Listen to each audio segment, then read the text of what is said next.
The Bethlehem Steel Football Club returns home to the fortress that is Goodman Stadium after a trip up down in St. Petersburg to take on a team in their inaugural season, Nashville SC. Good afternoon, everybody. Tyler Terrens along with the incomparable Matt Stubbington. And Matt, we have a juicy game on tap today. Bethlehem, who won their first home game here against Richmond 4-1, had a rough trip down against the Tampa Bay Rowdies, and then Nashville still looking for the first 3 points and still looking for their first goal.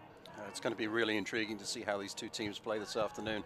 Nashville have to find a way to be consistent going forwards and find a way to get the ball in the back of the net. Bethlehem still had that great win on the first week, but they also need to find some consistency so they keep getting those good results going forwards. Well, one man who has been consistent for Nashville without the fact of scoring a goal for this club is Lebo Maloto, who is part of that Swope Park Rangers team who got to the USL Cup final a year ago. He's such a talented player, great off the dribble, likes to score the spectacular goal, but is also very good at scoring the simple ones as well. He's got to get the support of his teammates around him so he can get those assists as well. As you can see, he's got 10 shots on the season, 3 on target, so he's pretty accurate, but what's concerning for Nashville is that he's got 71% of the total team shots for the year. Maloto, 10 shots this season. The team has 14. Just goes to show the offensive struggles that Nashville are currently experiencing in the first couple weeks of the season. But they're going to be looking to turn the ship around here in Bethlehem. And for Bethlehem and for Brendan Burke, this man needs no introduction. He is the beating heart and soul of this team, Mr. James Chambers. A fantastic player, plays the middle of the park so well and so simply. I watched the Richmond game. He touched the ball. 1 or 2 touches in every pass attempt that he had. A tremendous player, the Iron Man of steel, if there's such a thing. But he has got 57 appearances for the team, which leads the club and does so many good things for Bethlehem Steel. The Dublin native does a terrific job of mentoring so many young players who have come through Bethlehem. Their average age in the first 2 games, 22 years old. So Mr. Chambers is certainly a wily veteran in that regard, and he'll be looking to lead the Steel to their 2nd win of the season. Nashville looking for their first win and their first goal. It's all coming your way next.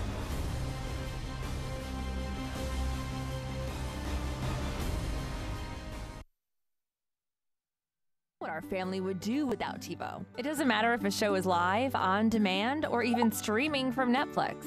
No more juggling remotes, switching inputs, or guessing who has the show or movie we want to watch, because it's all on one box. TiVo has great apps like Plex, which lets us stream home videos and music from our computers and phones.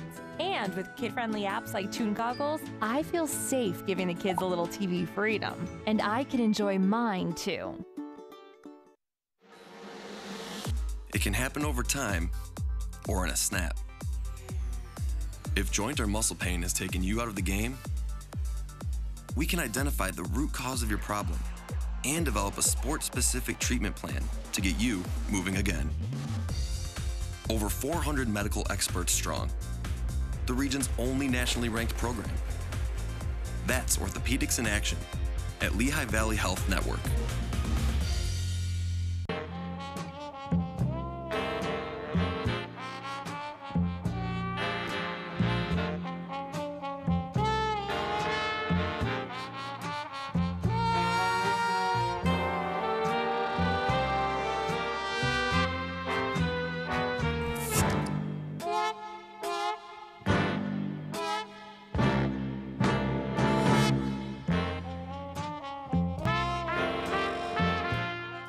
Our family would do without TiVo. It doesn't matter if a show is live, on demand, or even streaming from Netflix.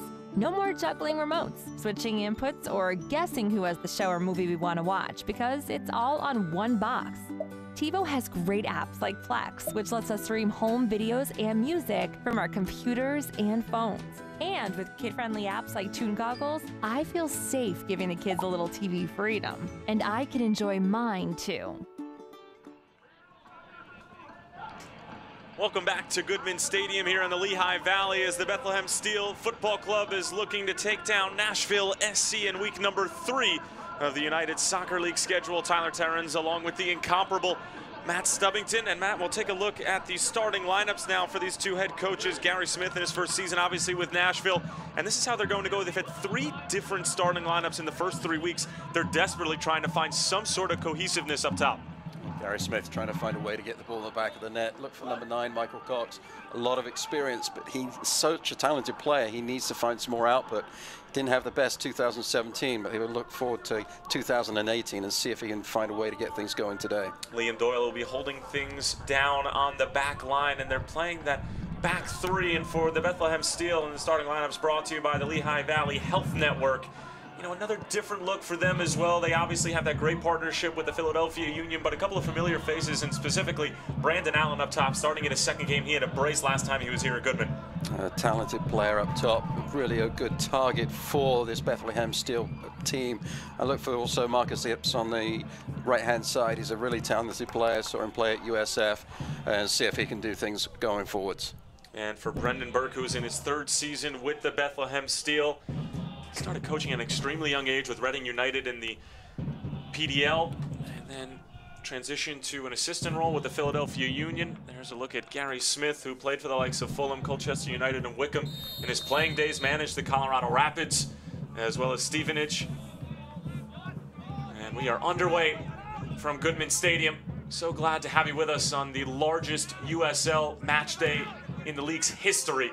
15 matches to be played on this March 31st of 2018, so mark down the date.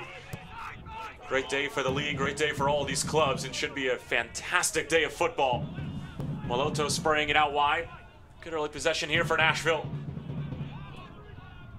We'll be moving on to Major League Soccer in a year's time. Still looking for their first 3 points and first goal in franchise history. Shut out by Louisville in week 1. It's the reigning champions, which was certainly a tough out. Anybody who comes to Slugger Field is usually behind the 8 ball to begin with, and then it was a brutal 0-0 draw against the Pittsburgh Riverhounds and the defensive mastermind that is Bob Lilly. And it was a tough game to watch at times just because of the way the two teams were playing. And Gary Smith teams usually have a tendency to play on the, I don't want to say uglier side, but they like to turn into a street fight sometimes. Well, if you mix it up and disrupt what your opposition are doing, it can always bode well with you, but Coach Lilly has got a pretty disruptive style of play too, and such a defensive mastermind. It's tough to break that any team that he coaches down. Akinyote called for the early foul. Brandon Smith is in charge of today's match. And for Bethlehem, coming off of a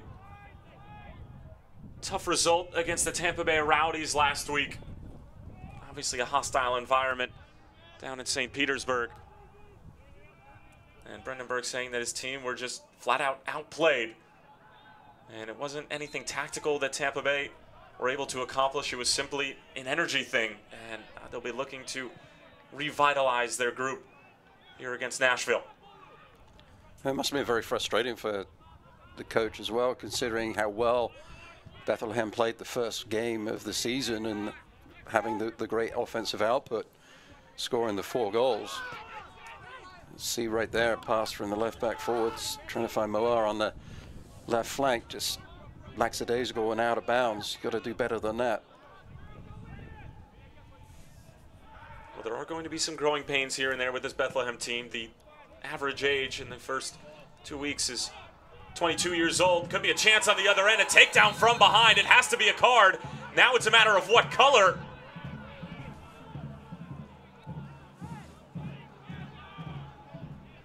Michael Cox was in on that. The referee's looking at his linesman to figure out whether it was in the box or out of the box. And the referee has pointed to the spot. James Chambers, the captain for Bethlehem, having a conversation with Brandon Smith. And I would be shocked if this was anything but red. It was a clear goal-scoring opportunity, no? Absolutely. In my mind, it was a clear goal-scoring opportunity.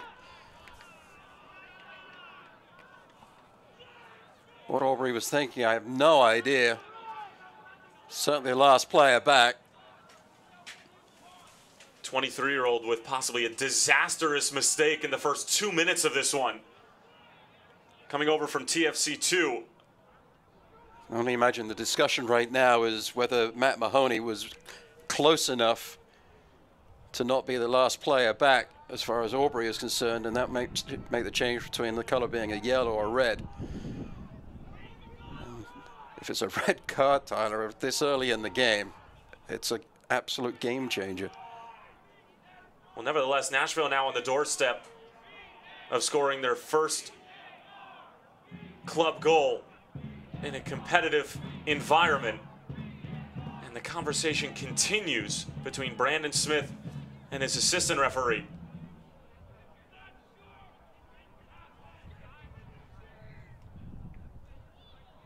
And it looks like Aubrey is now going to get an explanation from Brandon Aubrey, and it looks like it is going to be red. Brandon Aubrey sent off in the 5th minute, conceding a penalty. And now really putting Bethlehem behind the 8 ball here at home. And Nashville have a chance to convert from 12 yards away for the first goal in franchise history. Well, it was a delightful ball over the top, and Michael Cox showing how speedy he was. Aubrey was struggling. The left arm went up to the shoulder of Cox, dragged the player down. And I don't think that Bethlehem still can have any argument with that call from the official. I believe it was the right one. Crowd aren't happy, which is understandable, but such a shame that this was going to be a really interesting matchup. The competitive nature may be changing, considering that Bethlehem still are down to 10. Here's Michael Cox. And Cox buries it for the first goal in Nashville history. The former OCB man converting from 12 yards away. Nashville have their first goal, and they take a 1-0 lead as Bethlehem go a man down after the Aubrey red card. My, oh my, things have changed in just about 5 minutes' time. The celebration is almost as nonchalant as the penalty kick. A little hop and a skip, run up, wrong foot's the goalkeeper, and into the back of the net with the right foot. Well done, Mr. Cox.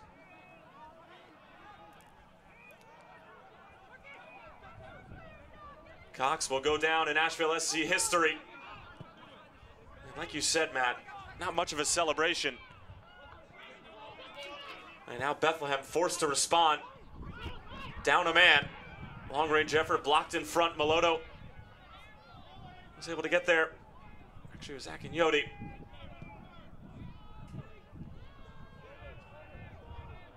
And now all sorts of questions need to be answered, not only by Brendan Burke and the Bethlehem coaching staff, but the 10 players left on the field.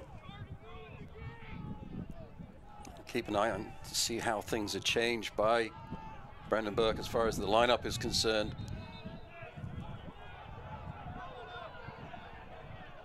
He's playing a 4-2-3-1. So he does have those holding midfield players in front of the back line, but does he add a player to the back line or go with the 3 in the back and see if that, see whether Steel FC can manage with just those numbers in the back? Pickens gives it away. Here's Santimar.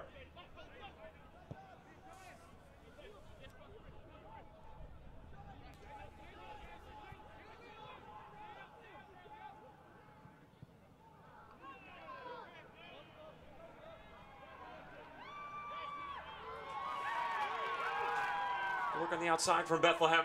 Just trying to keep the play alive.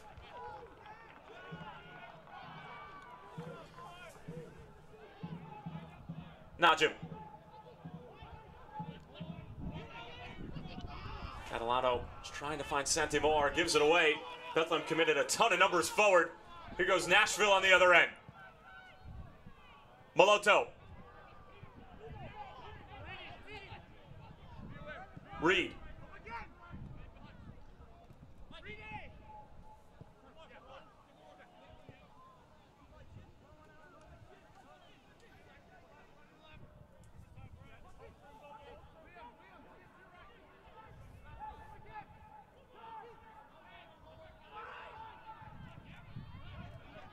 Curler attempt well wide. Now we'll take another look at the moment that really changed this match right from the get-go. Matt, as you mentioned, a great ball over the top, but if you're Brandon Aubrey, let him go. It's so early in the match, and to be able to concede a red card this early and then concede the goal, Michael Cox putting it away, you almost give your team no chance.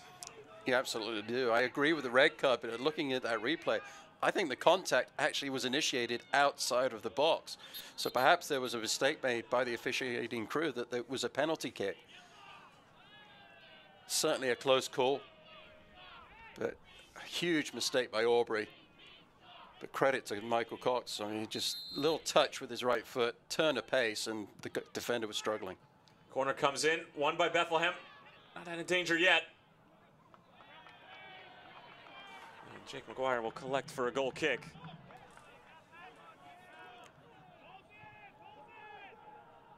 I can't really imagine any worse way to start a game. Down a man, down a goal. And Bethlehem certainly have their work cut out for them. And the focus for Bethlehem coming into this match and coming into this season was to maintain this fortress-like attitude of Goodman Stadium. 5 out of their last 6 matches dating back to 2017, they've been able to get points. Their last slip-up was actually against the reigning champions, Louisville City FC, on August 20th. It was the last match that they dropped all points at home. And they're in danger of doing that now. Still plenty of time left, but down a man, down a goal.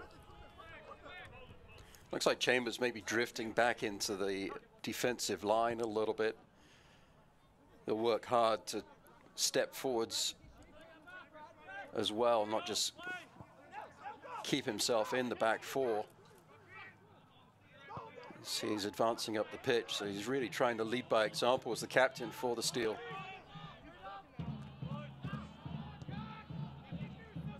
Nice little 1-2 between Moar and Chambers. Moar looking for Allen.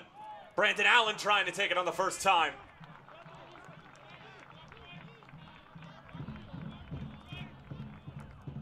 Well, Bethlehem still showing a great attitude going forwards. They're not just trying to sit back and damage limitation at the moment. Lovely little combination between Moar and Chambers off of the header 1-2 give and go. Allen couldn't turn that ball on target.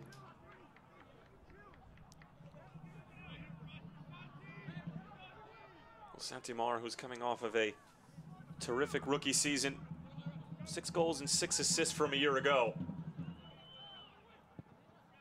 And when talking with Brendan Burke earlier in the week on that conference call, he was mentioning how, while albeit this team is a little bit younger than last year's team, it doesn't feel that way because they have a lot of guys like a Mike Catalano who were captains of their college team, and they were leaders all throughout their college careers and even dating back to high school and club days, and it's sort of been a seamless transition, and they're put in a position where they do have to lead and they do have to grow up maybe quicker than expected. As leaders on their college teams, as you said, they have that experience. They also are smart enough that they are able to learn from the experience that's out there on the field with Chambers. Unfortunate there from Moar, just tripping over the ball, and that sums up his afternoon so far. It's been a little bit lackluster in the first 10 minutes. It seemed like he was trying to get himself more involved in the game, and coaches always tell you can control one thing, and that's your effort. Nashville now controlling the tempo. Maloto. It's a great ball. Nashville knocking on the door once again. Allen Wynn can't squeeze through Chambers. And Bethlehem will try to play out. Moar with decent work. That was better from Moar, getting back on the double team. Didn't get the challenge in to win the ball. Chambers came across because Moar was there in helping.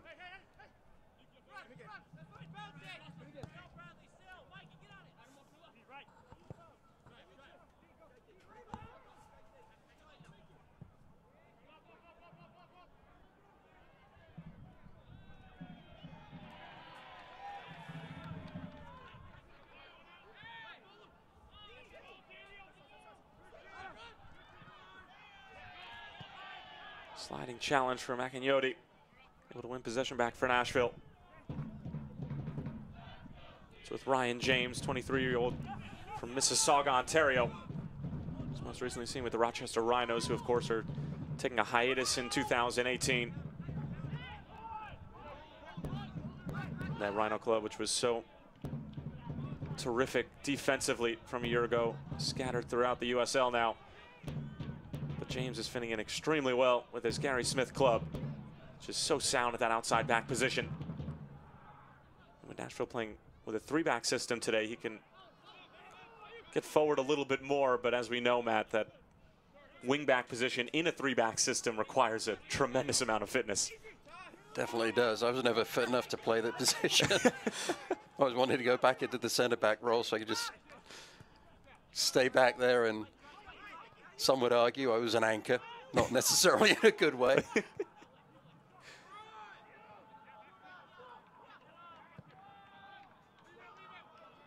And that ball wasted. How often were you caught pulling a Brandon Aubrey? I never got close enough to do that.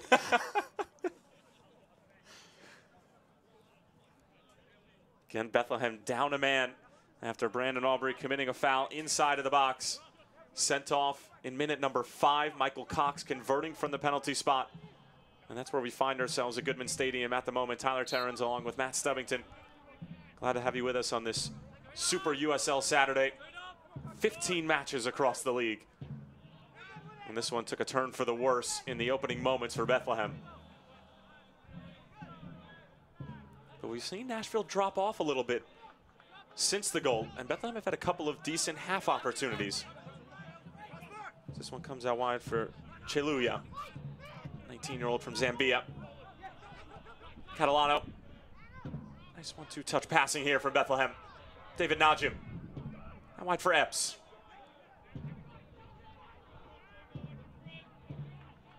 Marcus Epps working on the defender. Still with it at his feet. Maybe one too many touches and gives it away. Would have been better served to use the run out onto his right of Ayuk, who came from the right back position. Now here's Cox. Good delivery, keeps it low. Cleared away as Chambers was back for defensive responsibilities. Catalano getting a clean touch to that to keep possession for Bethlehem. We mentioned Catalano before as one of those players who was captain of his college team. Catalano was a standout. University of Wisconsin from 2014 and 2017, was the 54th overall pick by the Philadelphia Union in the 2018 draft. And registered an assist in week number 1 in Bethlehem's 4-1 win over Richmond. It's just a joy to watch Chambers operate. He comes back, checking back to the ball. He's utilized by his teammates with just simple passes, but also the communication of the man, the captain leading the team, just pointing where he wants the ball to go. You see him stepping back defensively again. In the early first 15 minutes, he's worked really hard for Bethlehem Steel. I think a large part of that has to do with the fact that they're down a man, and he's going to maybe have to play a bit more of a defensive role. Maybe free up Catalano to get forward in the middle.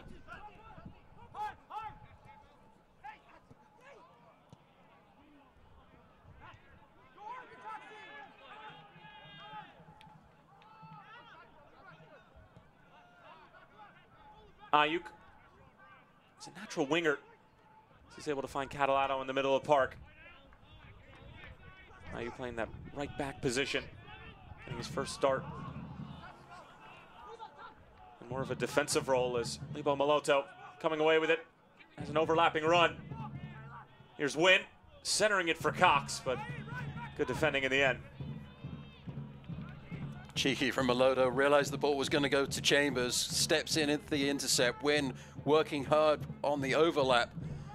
Cox was getting across the defender towards the near post, but might have been better served just to curtail his run and hold his place at the penalty spot. Would have received that early ball from Wynn and would have had a great opportunity on frame. Moara surrenders possession as it was a good step from Akinyoti, who's disrupting play in the middle of the field for Gary Smith and this Nashville team, who are currently holding on to a 1-0 lead.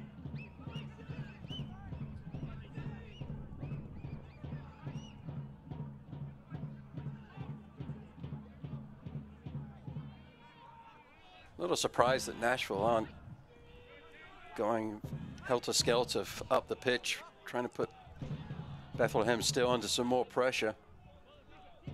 They've allowed the Steel to play a little bit, get on the offensive foot. Being up a player, I would want my team to be going, putting the pressure on, see if you can get an extra goal or more, put this game to bed in the first 45 minutes. Good ball forward. Ryan James back for a win. Here's Reed.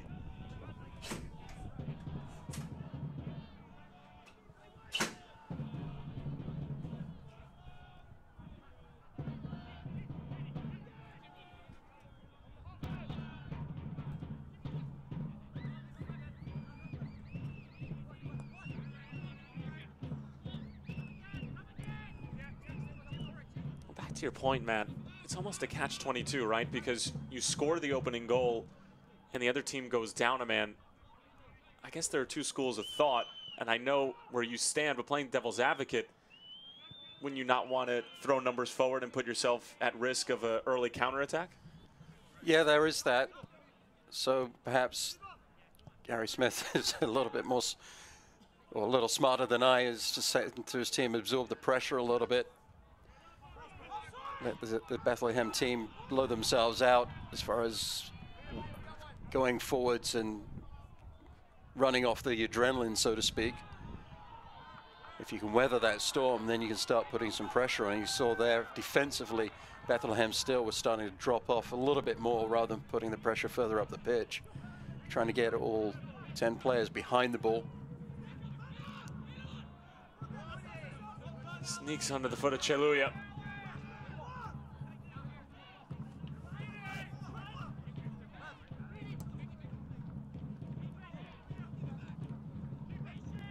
Matt Reed has been on the ball a ton, or Michael Reed rather, 30-year-old from Albuquerque, New Mexico. More than 40 appearances and 5 goals with San Antonio FC between 2016 and 17. And hopping over to Nashville for their inaugural season. Maloto, great first touch. Lebo Maloto over the bar. South African with a deft touch to bring it down. And almost scored the spectacular. That was a clever little ball played over the top. And the chested control was fantastic. Mahoney on the end just did enough to put Maloto off of his shot. Beautiful from Maloto.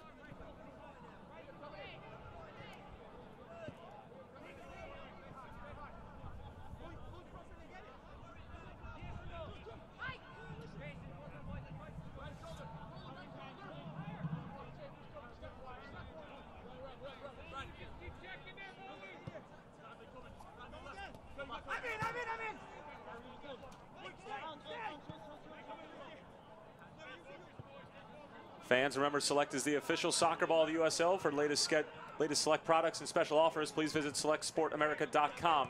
Receive free shipping on orders over $50. Santi Moar. Good pressure from Akinyoti again. Making life really difficult for those midfielders for Bethlehem.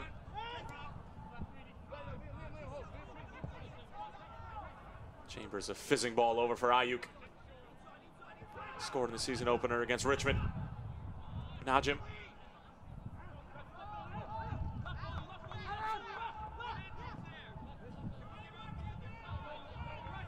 Ayuk again. Penetrating ball. It was in for Allen. It actually ended up being a neat touch to get through, but didn't really know much about it. The ball had a lot of pace in it to the feet of Allen. He did well to get any control on the ball. In the end, he just spun and was faced with Doyle, I think it was, in the back line of Nashville. Couldn't get onto the turn attempt. In his frustration, he takes down the defender for Nashville and gives away a free kick.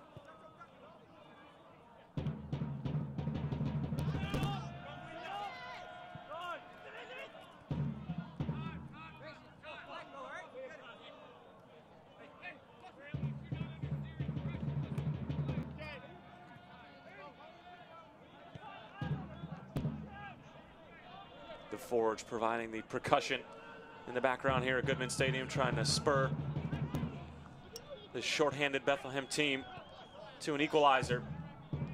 Nashville have done a solid job of taking the air out of the game.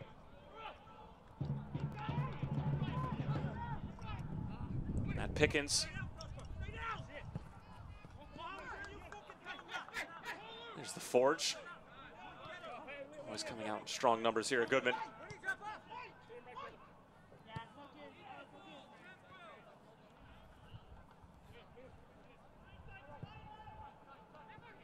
Epps, positive first touch forward. Marcus Epps is on the move. Out wide for Moar. Santi Moar going for the curler. Best move we've seen from Bethlehem all day, and Santi Moar was just a few inches away from the equalizer. It was a searching ball forwards from Chambers that found Epps. Great first touch, taking him up the pitch, and then he finds his teammate Moar. Drops the right shoulder, tries to bend it in at the far post. I think Pickens would have been struggling. Look at the movement of Epps as well, with the overlap to the left flank was open as well. But wasn't disappointed with the shooting effort from Moar, gave his teammate a little round of applause.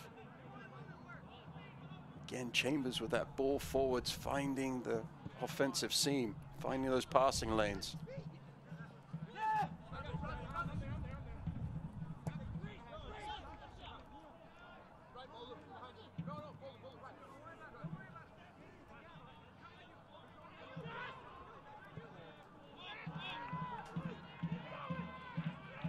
Ayuk giving chase. Pickens just getting it away.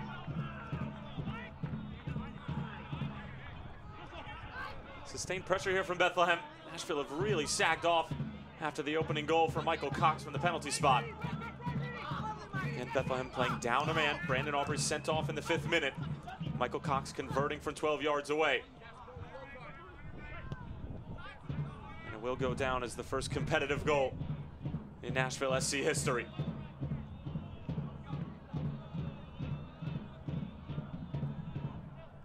Taylor Washington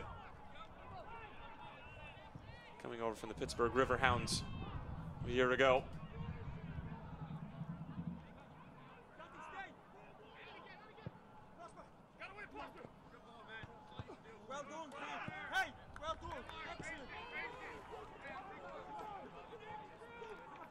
I think for Bethlehem still, they have to pick their poison as far as when they're going to put the pressure on. You saw Marcus Epps there doing a great job forcing the play back towards Matt Pickens' goal. And then Brandon Allen wasn't close enough to put the goalkeeper under any pressure. So Epps, good job putting the pressure on, but Allen then has to read the play and understand that maybe he just needs to keep the shape with the team, because he's not going to be able to force the issue and force an error from the goalkeeper.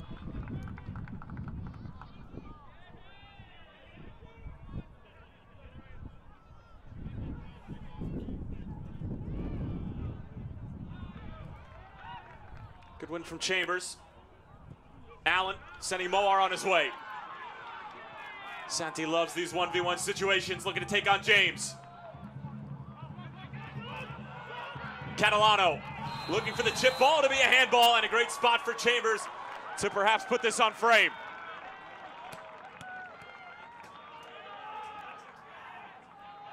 Great movement there from Bethlehem. Still, Aoki was on the far sideline. Moar slowing things down, vision. There's actually Chambers on the far sideline getting forwards on the attack. And Akinyodi with the handball.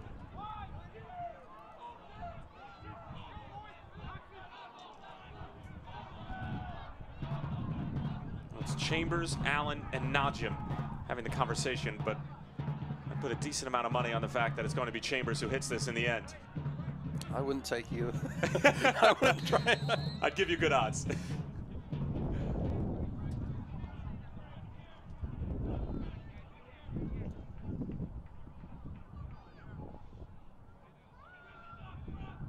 It'll be Allen in the end, right into the wall. Chambers gets a crack at it. Now Najim. Good hustle from Chiluya, but it trickles out of bounds. And Matt, what happened? Perhaps they couldn't decide who wanted to take it, so they figured they'd hit it into the wall 2 or 3 times so they could all have a try. It was not the best set piece. Obviously, free kicks are so important in the game of soccer, and when you're down a player, down a goal, or even more vital, and that was a wasted opportunity there from Bethlehem Steel not to even get that one up and over the wall. Ayuk with a good challenge, but maybe a bit reckless in the challenge. And Brandon Smith calling the foul. And leaving his feet with his head down there. No complaints from me as far as the referee blowing his whistle. That was a little bit rash from Ayuk.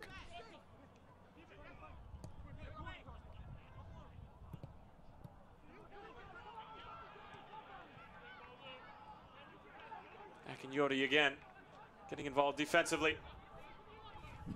Nice first touch there from Washington, looking to get forward. Taylor Washington on his way, the New York City native.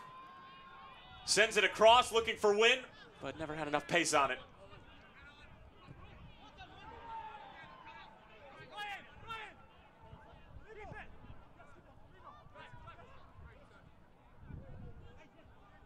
Cox able to get it over for win.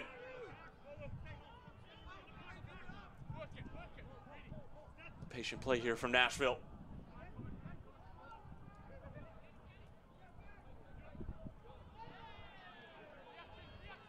Catalano coughs it right back up. He was looking for Najim. That's what happens when you're down a man. Everything seems a bit more rushed, a bit more magnified. We've seen that from Bethlehem a number of times if we've officially crossed the half-hour mark here at Goodman. Oh, it's very difficult to do, easy to say, but you have to just have that moment of composure on the ball. Obviously, with the player advantage, Nashville are able to put more pressure on. If you just take a little bit of a moment to collect yourself and connect 2 or 3 passes, it's a lot less exhausting to play the attacking form of the game than the defensive form of the game, chasing the ball. Jalea fouled after some strong defensive work, and Bethlehem playing quickly.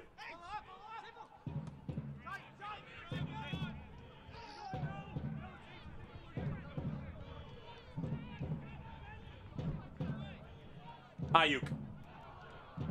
Denied by Washington, but it will be a throw-in for Bethlehem.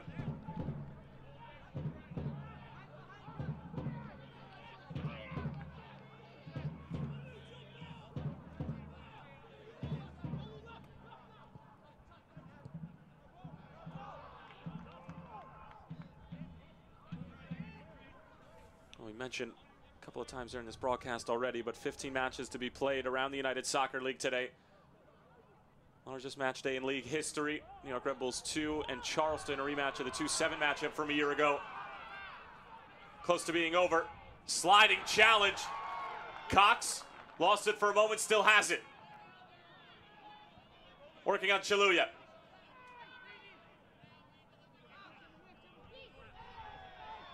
Bit of a lazy ball there from Washington. Chambers able to break it up. Now Bethlehem looking to break out on the counter.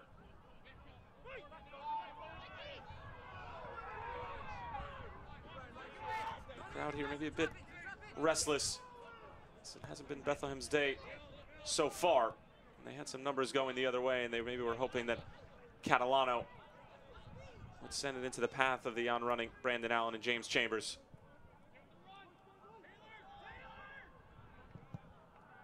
Some frustration there from Brendan Burke as well. He thought that Michael Cox from Nashville had fouled the defender on that counter-attack. Some relief for the Bethlehem Steel. Decent ball in.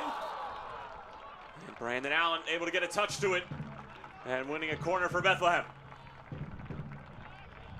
Some excitement for Bethlehem Steel there. Here's the slide tackle. Fantastic job there. Beautifully done by Chalua. Cox had players open on his right, didn't use them. That was the moment of frustration and joy for Bethlehem Steel on their defensive side of the pitch.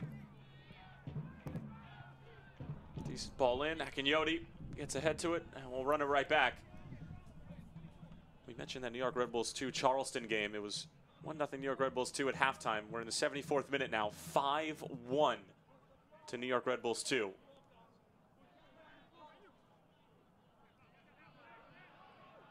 Louisville City and Tampa Bay, a juicy fixture as well. That's getting underway momentarily.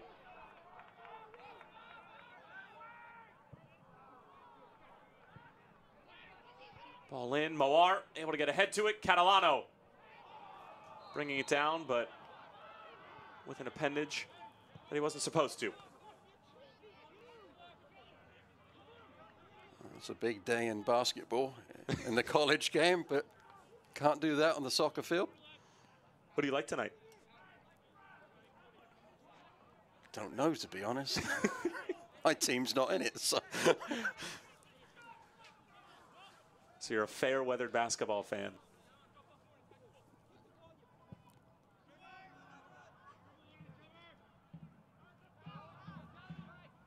Seems so accusing the way you say that. It is. I meant it to be that way.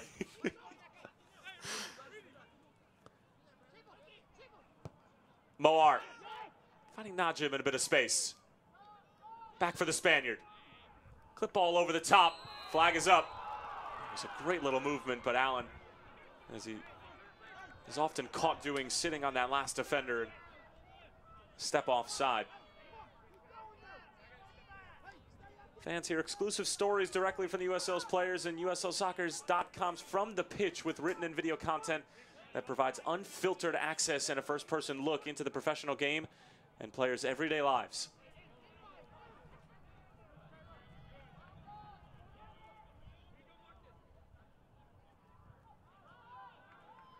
We've seen that a couple of times from Nashville where it seems like they're making progress and they're able to latch onto a second ball, but then it's a negative pass backwards and almost just slows the whole game down and takes them out of the rhythm a little bit.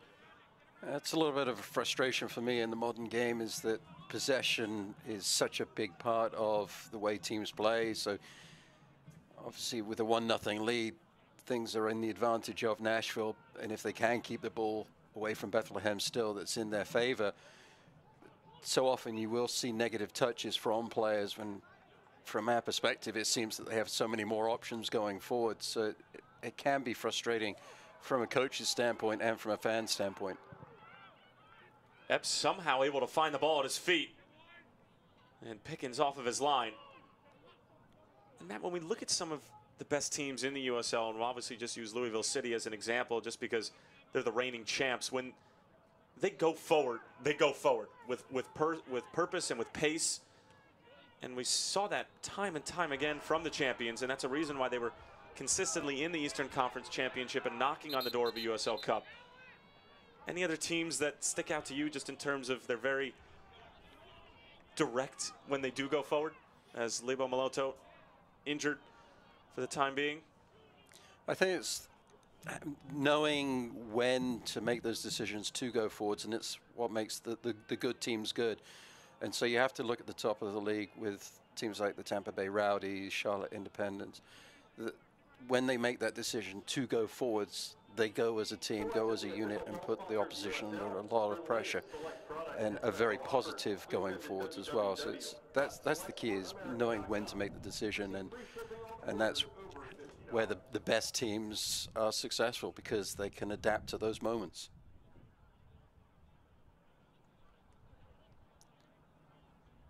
It seemed like he was in a lot of discomfort off of the initial challenge. Stacey Daniels out there checking on Lebo Maloto. As it appears, the South African, who has been so vital in their attack thus far in their very young history.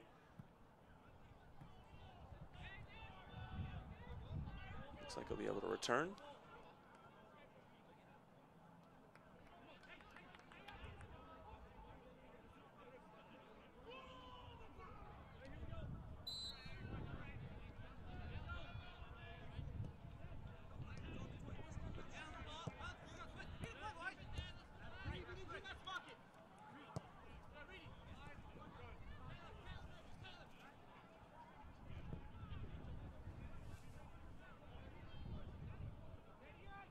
To see Moar just getting back into his game. The first 10-15 minutes, he had a couple of moments, has misplayed the ball, chin dropped a little bit, but as this first half has progressed, he's really picked things up and been pretty positive on this left flank for Bethlehem Steel.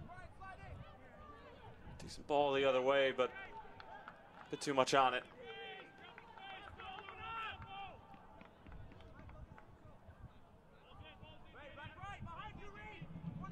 credit to Bethlehem. After going down a man and a goal, managed to maintain some sort of tempo and have looked to play early when they have the opportunity. Well, we were excited coming into the game. We were wondering what these two teams would give us, and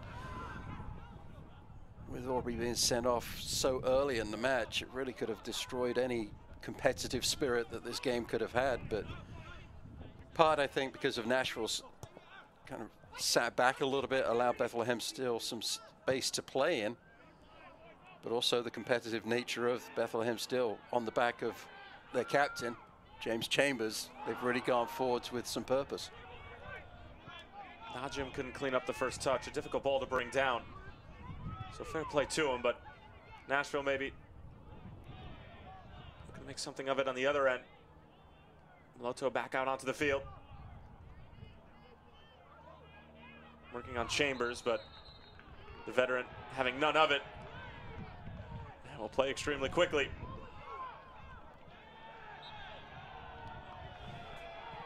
If the advertising hoarding wasn't there, I think Brendan Burke would have been on the pitch grabbing the ball then.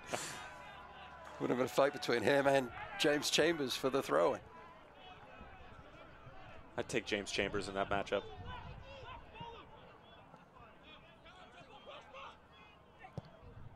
Chaluya. Big switch over to the other side. Not sure whether it was intended for Chambers or Ayuk.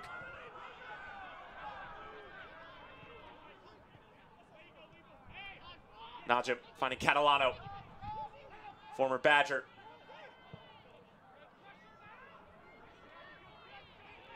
Ayuk in for Najim. Looking to find a seam, but Nashville bottling Bethlehem up when it mattered the most.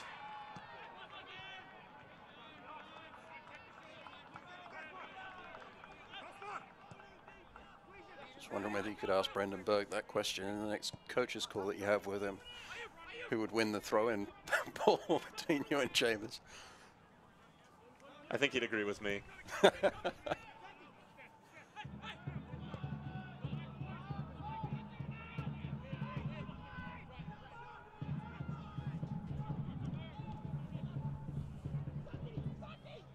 Santi Moar.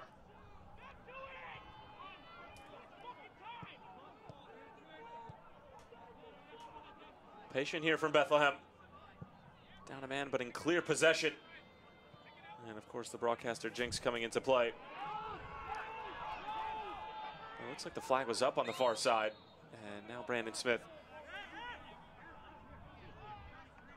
stopping play. As we're getting where we're going to have a minimum of 3 minutes added on here in the first half.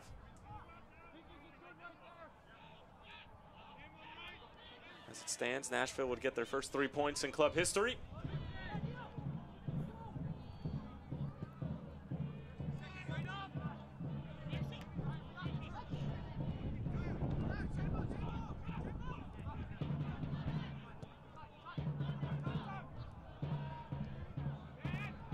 Good step from Chambers. Allen couldn't get to it.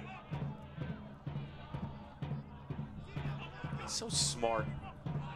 Just as far as his soccer IQ is concerned, he knew he had given the ball away, but he knew that the pace of his pass was going to be difficult for the interceptor, so just ran straight to it. And made up 30 yards in the process. I mean, I always tell players you have 3 types of speed in soccer: technical, tactical, and physical. You can't do much about your physical. Chambers has that, but he also, the technical and the tactical speed makes him so quick.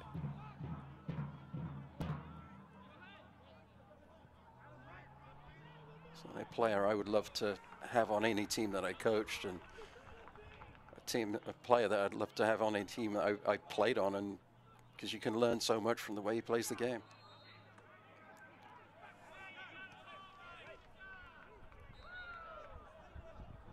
One thing that Bethlehem still have done well this first 45 minutes, Tyler, is that they've had a rotation of players. You see Moar has stepped into the middle of the park a couple of times. Both the outside backs have come in as well. So it makes it difficult for Nashville to defend against, as there are different players popping up. Moar and Wynn battling for it. It's Wynn who comes away victorious.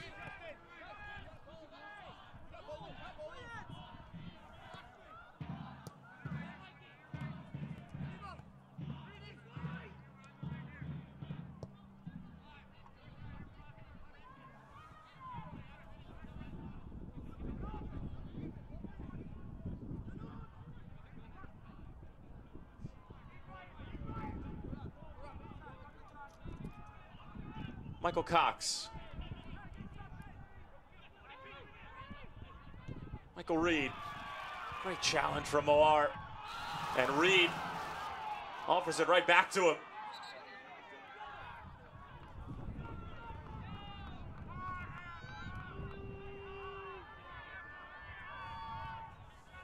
Bethlehem again playing quickly. Still trying to keep that tempo up high. Najim looking for an avenue. David Najim takes the shot. Looked like it was Liam Doyle who got in the way. The fourth official has indicated there will be a minimum of 3 minutes of stoppage time. Official time will be kept on the field.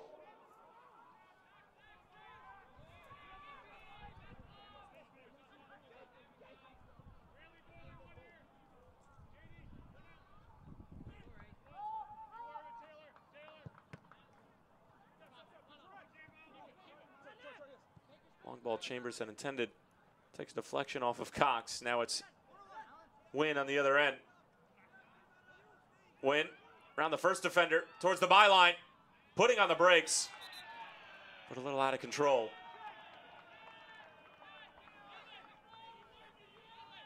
Frustration there from his support players at the back post. I think it was Maloto.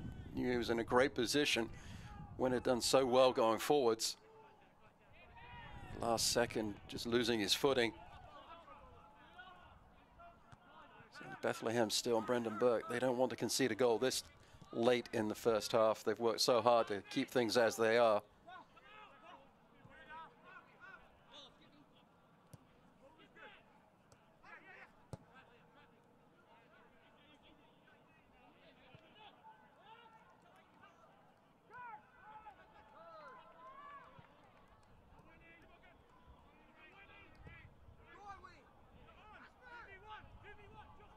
Wynn who collects. James running with him.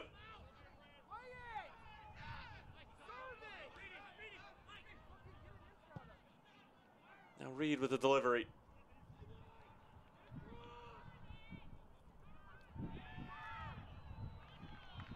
Washington unable to get there. Cox stripping Chambers from behind.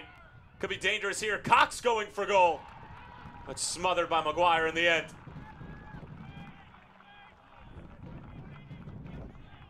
Nashville put the pressure on further up the pitch. They're getting some good possession in the attacking third.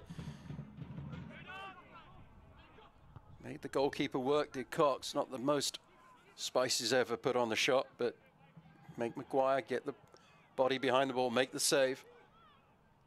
Again, it comes from that turnover, forcing the issue, which I'd like to see Nashville do more of as this game progresses. Catalano finding Santi Moar. Work from Epps, just to let it run through. Big ball over for Ayuk. Ayuk with decent delivery. Poorly handled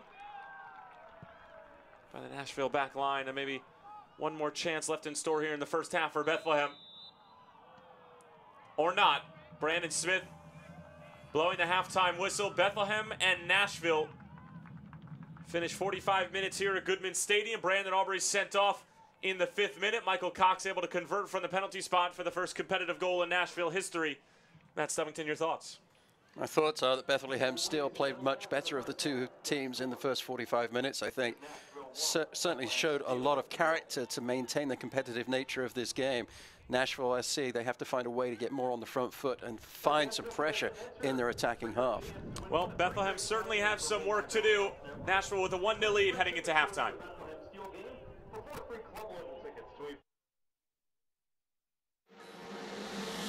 It can happen over time or in a snap. If joint or muscle pain has taken you out of the game, we can identify the root cause of your problem and develop a sport-specific treatment plan to get you moving again. Over 400 medical experts strong, the region's only nationally ranked program. That's Orthopedics in Action at Lehigh Valley Health Network.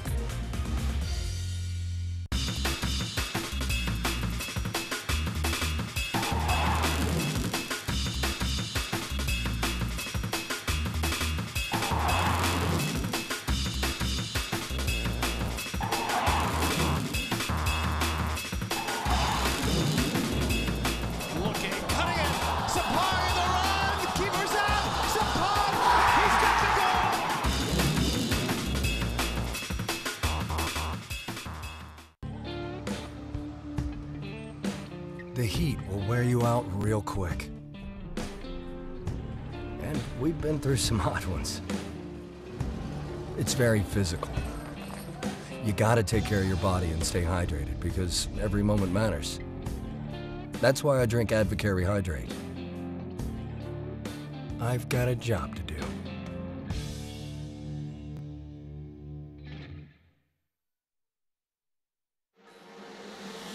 It can happen over time or in a snap.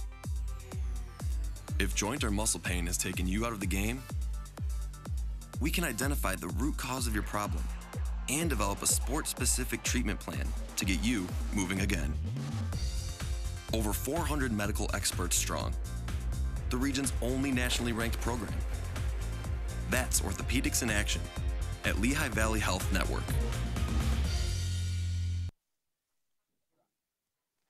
Halftime here at Goodman Stadium in the Lehigh Valley as Bethlehem Steel FC trailing Nashville SC 1-0. Michael Cox converting a penalty right around minute number 6. And that is where we stand at the moment. Brandon Aubrey was sent off in the 5th minute. And we're glad that you've been able to join us for the first 45 minutes and stay with us through halftime as you grab a quick snack or a beverage. Tyler Terrence along with Matt Stubbington and Matt. We'll take a look at the upcoming schedules for these two teams. And starting with Nashville, certainly a tough road ahead. They'll host the Charlotte Independents, but then it's at Indy, at Penn FC, and at New York Red Bulls too. It's no easy stretch. It certainly isn't. And then look at the one on May 13th as well versus Louisville City FC. They'll have some revenge on their mind in that game, but be interesting to see how things go against Charlotte Independents next week. Be a very good matchup as Alex Martinez and Mike Jeffries and company are off to a very strong start, 2-0 in the Eastern Conference thus far. And for the Bethlehem Steel, who are currently down a man and down a goal, they'll be looking ahead to brighter affairs. But against some of the best teams in the Eastern Conference, Charleston, FC Cincinnati, and then at Louisville, I don't think there's a tougher 3-game stretch than that. The good news is that 2 of those 3 games are at home. It is good that those games are at home. It's interesting that the book ended there by Charleston Battery. Charleston haven't had the best outing today. They're going to be bouncing back and be very aggressively minded next weekend. Charleston right now down 5-2 in stoppage time to New York Red Bulls 2. Again, a straight rematch of the 2-7 Eastern Conference quarterfinal from a year ago. Nashville and Bethlehem at halftime right now. Nashville with the 1-0 lead. We'll see you in a few moments. Hi, we're being joined today by Jake Edwards, president of the USL. Just getting ready to kick off an exciting 2018 season. Jake, thank you very much for joining us today. My pleasure. So, Jake, the expansion this year has brought a large group of new owners to the USL to complement this already very strong base of ownership that we've seen that's really led to the success of the league. Talk about the USL Ownership Group and what these new folks are bringing. Many of our owners, I'd say the vast majority of our owners now, have owned and operated sports organizations in multiple different leagues. They bring with them a real understanding of the economics of sport, what's required in terms of an investment level in the facilities, in the community, in all the different programs that our teams run. So for me, it's a privilege to get to work with all of these very experienced businessmen and women on a daily basis, and I'm just constantly thrilled by the commitment and investment they have into their local communities and ultimately into our sport. The new owners that are joining our league now are coming in every year with bigger ambitions. For us, we continue to drive value from a business point of view. The model continues to attract more and more sophisticated owners into the league, and that's something that we believe will have such a positive impact on the future of this league and the new initiatives that we want to embark upon. Last year we surpassed 2 million in attendance.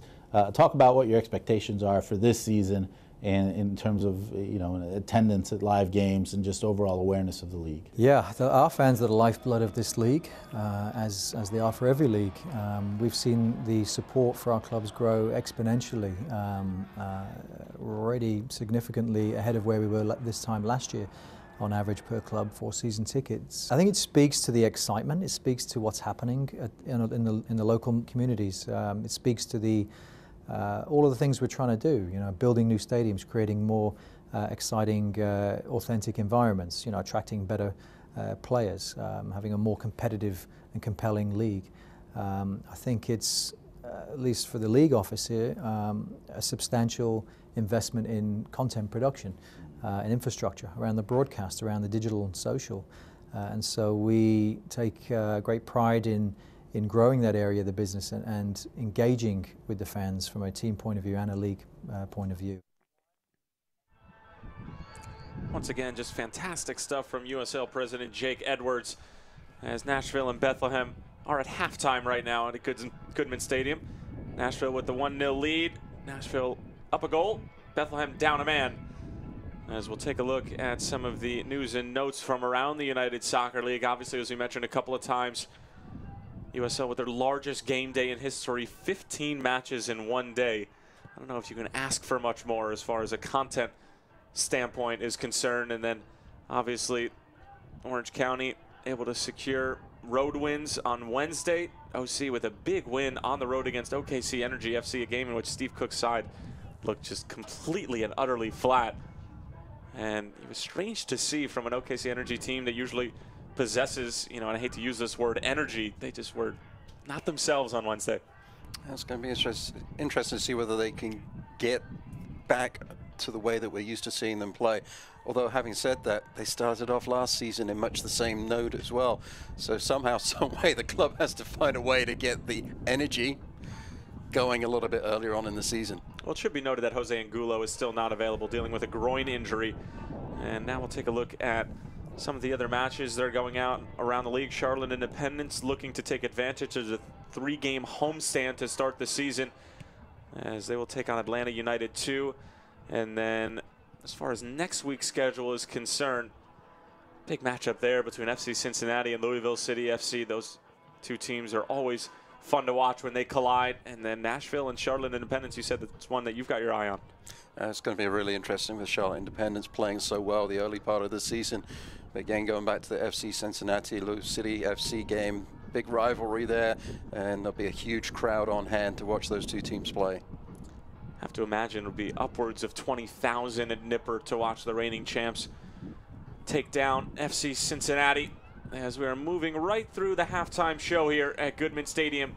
Still 1-0 to Nashville as we move through. Hey fans, how would you like to have your group? Hey Union fans, Dunkin' Donuts has the perfect assist for DD Perks members this season. Score medium hot or iced coffee for $1 the day of every Union home game when you use on-the-go mobile ordering in the Dunkin' app. Order ahead, skip the wait in store, and go! Enroll in DD Perks today and order your next Dunkin' run. Go! Dunkin' Donuts, the official coffee of the Philadelphia Union. The Union runs on Dunkin'. The Hillside School in the Lehigh Valley works to maximize the potential of the child with learning disabilities through excellence in education. Supporting our very own Sean Redmond, Hillside's art teacher, as he prepares to hike for Hillside by completing the Appalachian Trail hike. Our goal is to raise $100,000 in support of student scholarships at the Hillside School. To donate to the Student Scholarship Fund and support Sean's journey, visit hillsideschool.org or follow us on social media.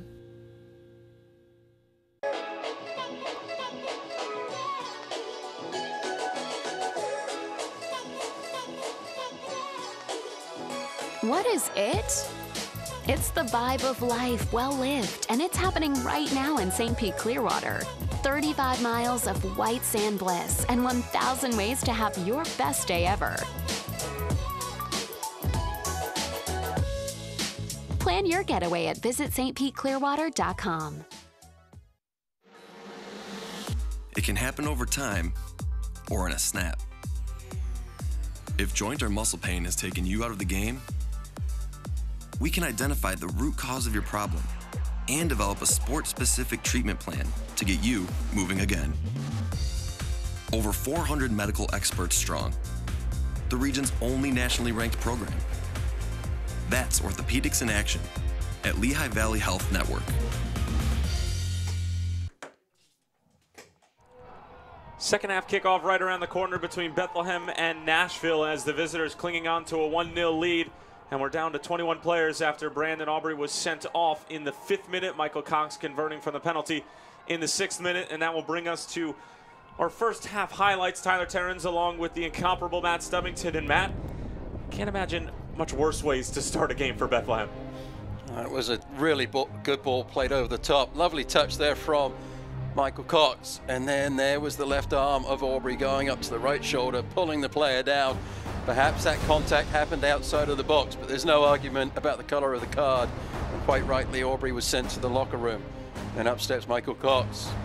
Question about the penalty being awarded, but no question about the penalty being scored. Right-footed, nonchalantly into the back of the goal. Maguire goes the wrong way.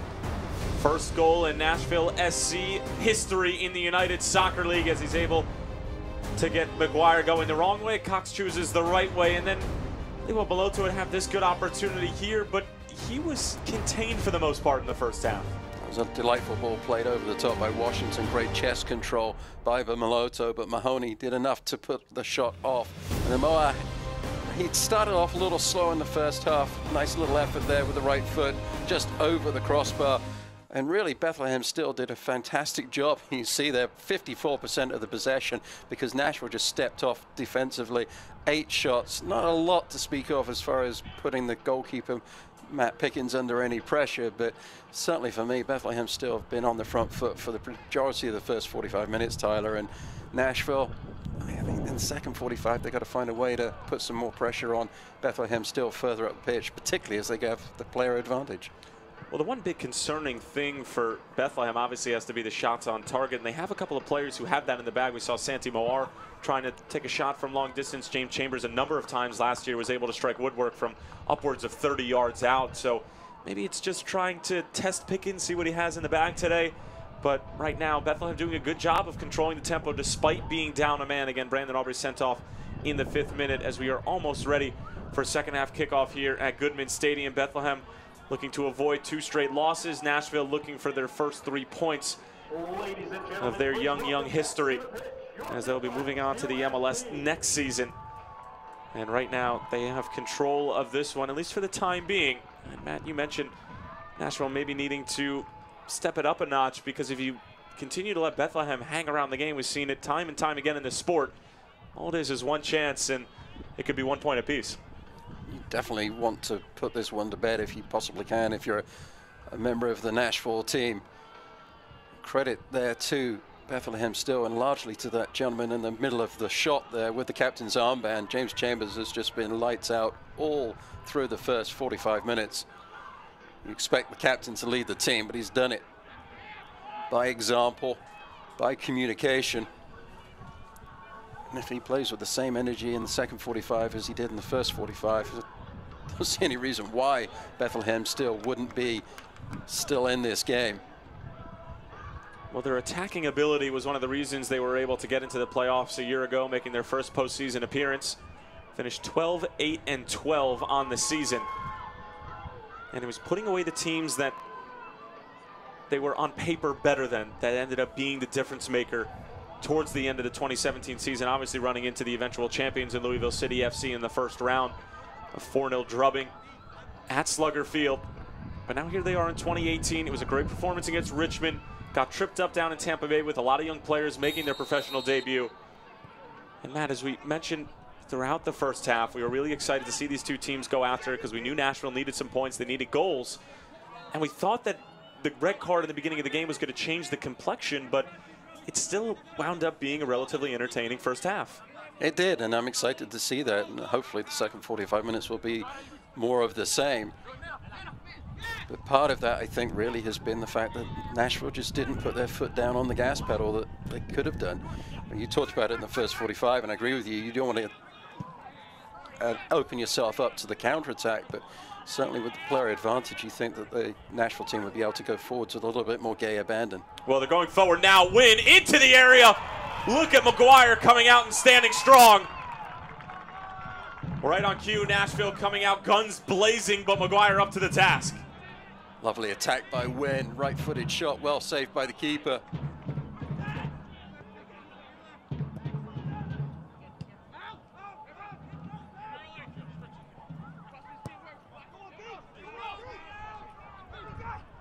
Nashville there, Tyler, just switching the point of attack quickly, finds Wynn on the right flank.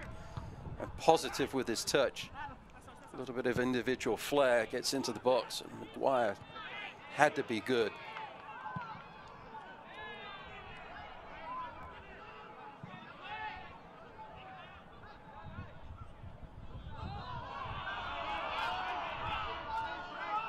Challenge from behind and a foul called by Brandon Smith. As the Forge and supporters of Bethlehem Steel not exactly happy with the call.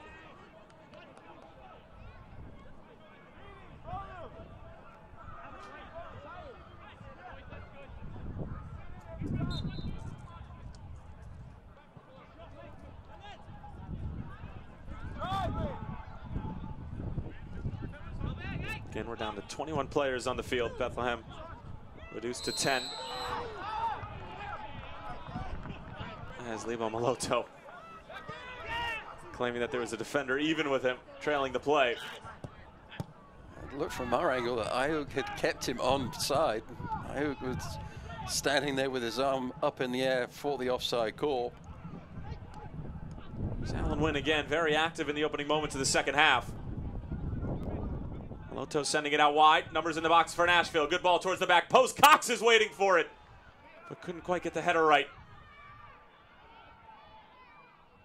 Good step from James. Ends up losing possession anyway. Just a bit of communication issues between Brandon Allen and a couple of those young midfielders in the middle of the park. Obviously, Allen new to the team. Mike Catalano new to professional soccer. Those things are going to take some time, but Brendan Burke in our conversation earlier this week says that his team is ahead of schedule as far as the development piece is concerned. A little bit of a setback against Tampa Bay, as we mentioned at the top of the broadcast. Just said they got thoroughly outplayed by Stuart Campbell's side, who obviously extremely talented, but there's nothing tactically that they did or that they're that much better than them on paper, because Bethlehem and Tampa Bay had some great matches a year ago. They had one specifically here that was a 2-2 tie, as Wynn could be in again. Alan Wynn one more time against McGuire, and McGuire gets the better of him again. Quickly off his line is McGuire, standing tall. Good penetrating run there by Wynn. Just got the ball tangled up in his feet a little bit as he saw the goalkeeper coming out to close the angle. Good job by McGuire on the save.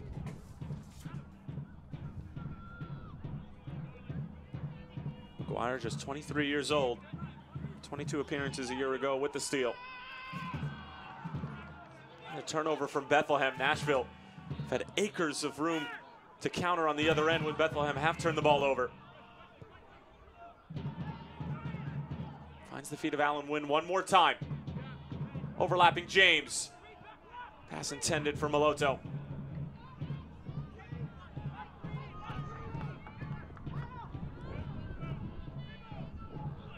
Now Jim gives it away. Gary Smith may have said something in the locker room at halftime. Nashville are coming out with a lot more energy in this second 45 minutes.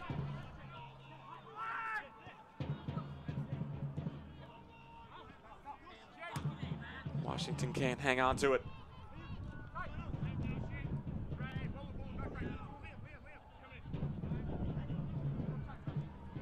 Chaluya. Right, that's Ayuk taking the space that's given to him. Ayuk still on the move, going coast to coast, puts it on frame.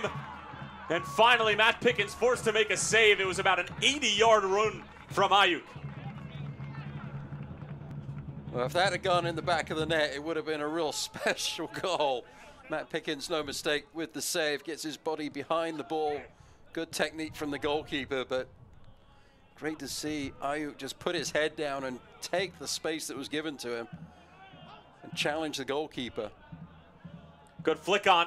Cox could be in, but it's terrific defending in the end. And guess who? Ayuk, after just making that 90-yard run. Fallen awkwardly on his arm, the way he's holding that right arm up in the air there. Great effort from Ayuk to get back defensively. Very well done from the defender to get his body between the on-rushing attacker and his own goal. Getting goal side beautifully well there. We mentioned before that Ayuk is a natural winger, and we saw him get forward in week number 1 against Richmond, scoring his first goal in a Steel uniform. And, you know, Brendan Burke was just excited about the opportunity that Ayuk was going to be given this week.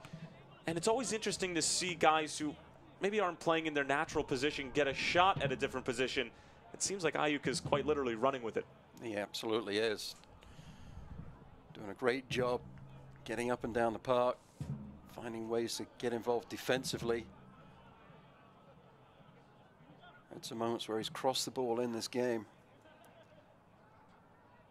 Bethlehem Steel players coming in and taking the advantage of the drinks bottles that are there, and also taking advantage of that moment for James Chambers, the captain, to give some instruction.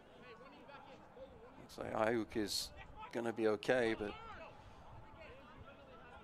still a little bit sore on that right arm that he fell on.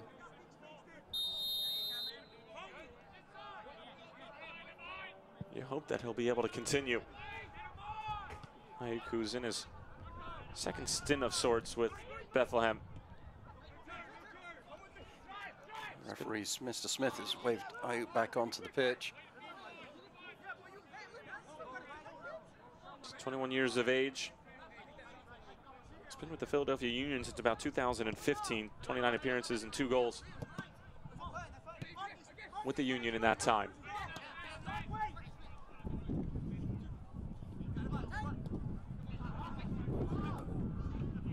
Catalano, good ball, finding Najim. Najim away from the first defender, taken down, and another free kick coming up for Bethlehem.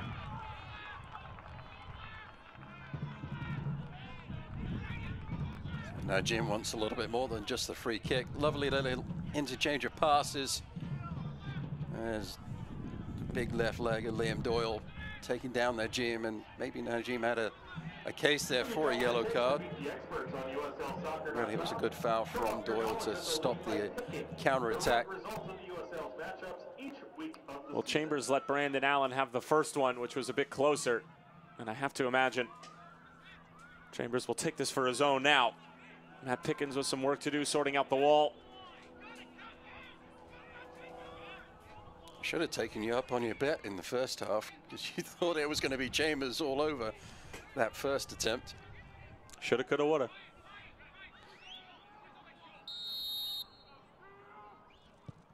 Here is Chambers now, puts it on frame. The rebound kept out somehow, some way by Matt Pickens. If that's not USL Save of the Week, I don't know what is. It seemed a little innocuous as the ball went through the wall. On target with the free kick. Pickens did well to stop it, but did even better to bounce back up and stop the second effort. What a sequence from Matt Pickens, who has only been called into action once this afternoon before that play.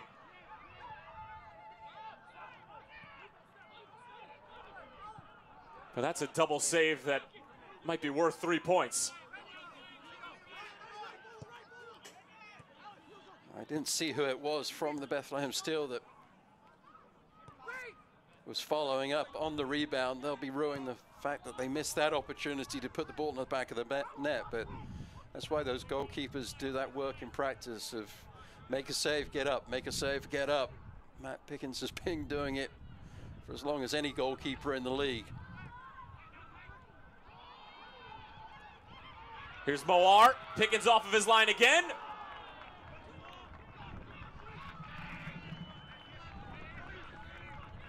Coming a bit helter-skelter now. Bethlehem providing a ton of pressure. And Nashville just forced to take Route 1.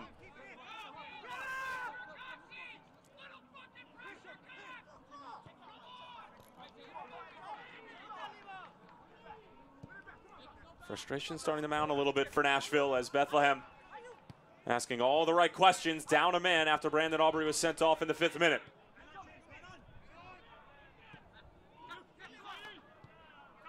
Michael Cox with the lone goal in this affair. And the first goal for Nashville in a competitive game.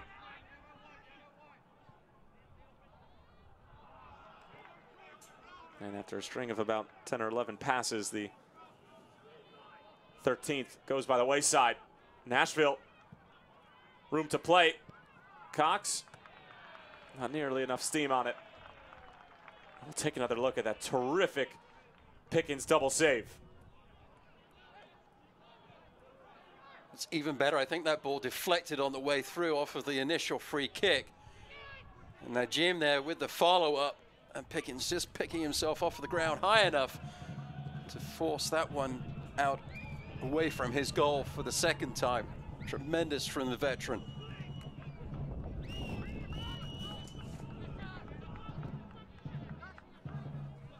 Noel Pickens made over 100 appearances for the Tampa Bay Rowdies between 2014 and 17.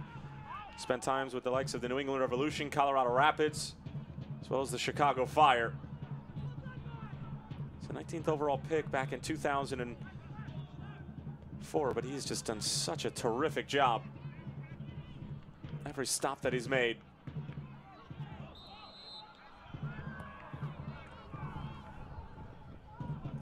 Free kick taken quickly. Taylor Washington.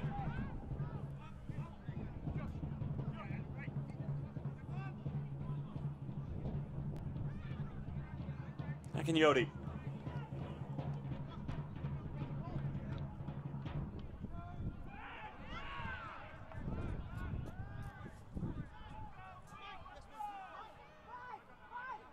Catalano. Can't find Epps. Ends up falling for Ayuk.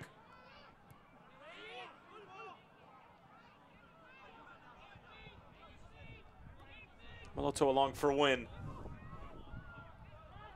Boy, if Bethlehem wind up equalizing, I'm sure Alan Moon will have nightmares about the opportunities that eluded him.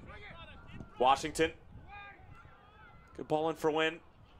Ayuk is there. Moloto can't get a handle on it.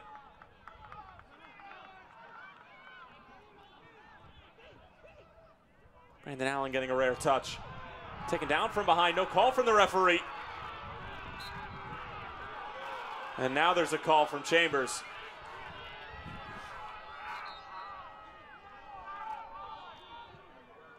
Chambers telling the referee exactly what he thinks of the situation as well.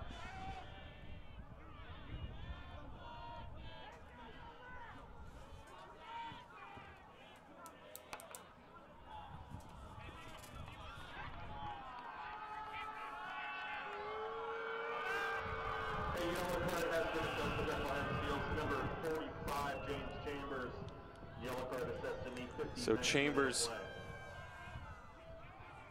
shown mustard here in the 59th minute for dissent. Those are the type of yellow cards that I'm sure Brendan Burke isn't happy that his captain is picking up, because those do start to add up, accumulation, or even could pay the price in this matchup. Decent ball sent in, collision between McGuire. Look like the on-rushing Moloto. If you're a goalkeeper, you got to make sure you get to those, otherwise you'll end up with a looping header into the back of your net. McGuire didn't get there. Moloto wasn't able to turn it on frame, sparing McGuire's blushes. Not the best decision from the Steel keeper on that occasion.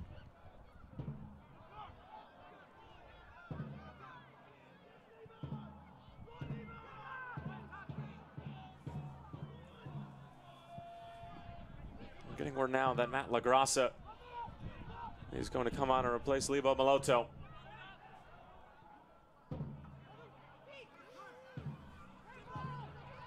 Chambers sending Santi Moar on his way. Santi Moar towards the byline, sends it across. Chambers bumped off the ball, no call from the referee, and rightfully so. It was good defending in the end from Nashville. And now the visitors maybe can counter on the other end. Taylor Washington, plenty of green to work with. Washington on the move.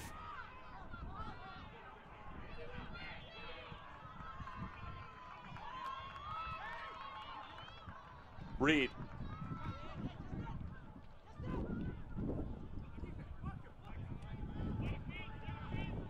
It looks like youngster Brendan Aronson, 17-year-old, is going to come on. Next opportunity available. Davis.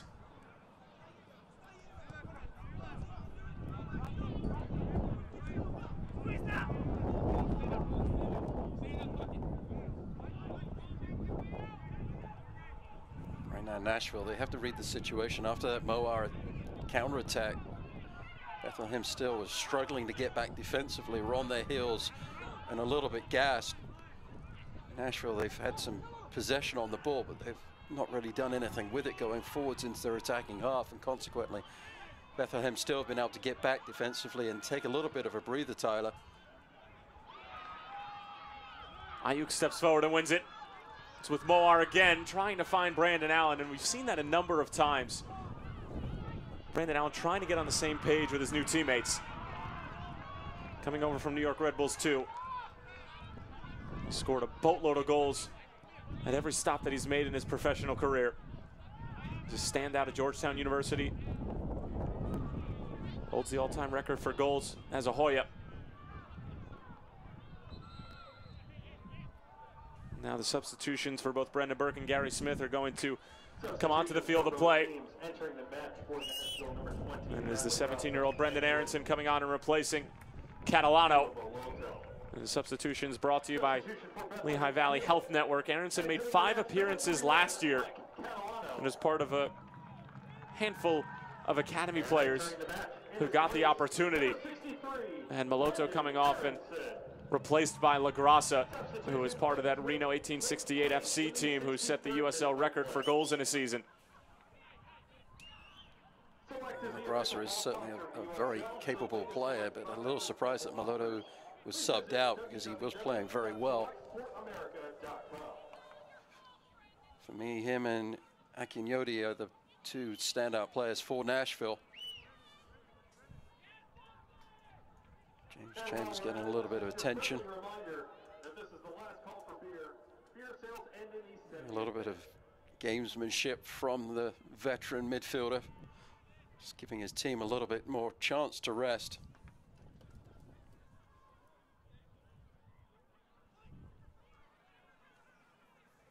Aronson, just 17 years old, from Medford, New Jersey.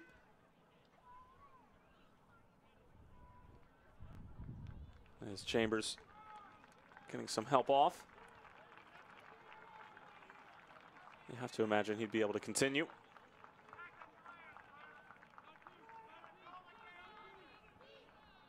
A little bit of age disparity between Chambers and Brendan Aronson.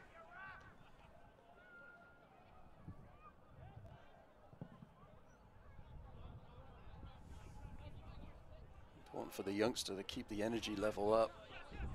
Coming off the bench in such a tight match, difficult circumstance, being a downer player. Great learning opportunity for the young man.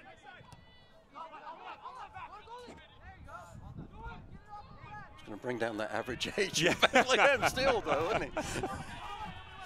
What did you say? Well, this was 22 last week? 22. Bring it down to a cool 18. My math can't be right on that. It probably isn't, but it is pretty cool. 17 years old and playing at this level.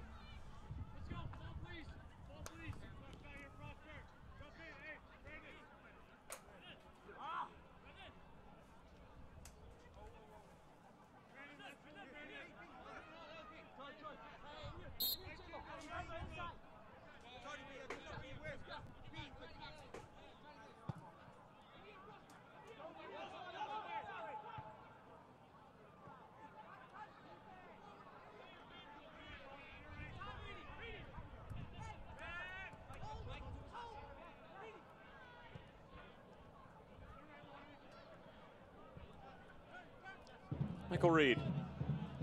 As Nashville just continue to control the tempo. Much better performance here in the second half than we saw in the first after they scored the goal. Both teams have had clear-cut scoring opportunities. As this one will be nullified by the offside flag. It's Alan Wynn, who was denied by Jake McGuire, and then a double save from Matt Pickens off the Chambers free kick. The scoreline should probably read 2-1 right now, but there's only been one that found the back of the net, and that was Michael Cox's penalty in the 6th minute. Epps working on Davis. Great little cutback. Maybe one too many touches. The magic of Marcus getting himself available and open in the attacking third, but credit to Davis. A little bit of magic on his own was the defender. His recovery run was brilliant, getting goal side again.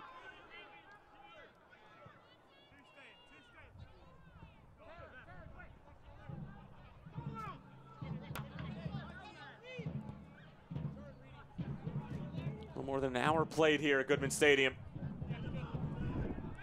Nashville looking for an insurance goal. Bethlehem still searching for the equalizer. The insurance goal could come now. Loose ball in the box and cleared away by James Chambers.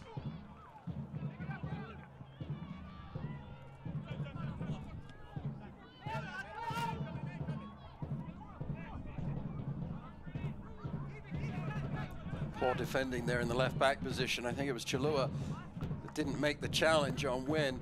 Ball comes in and it was the right fullback Ayuk at full stretch to clear the danger away. More off the turnover. Finding Najim. Back for the Spaniard. Aronson. Didn't get enough on that return pass. Could leave Bethlehem exposed. If not for another great challenge from Ayuk. He has been phenomenal at that outside back position. Came up a little bit lame after the play though. It looks like Chaluya, or rather Chambers.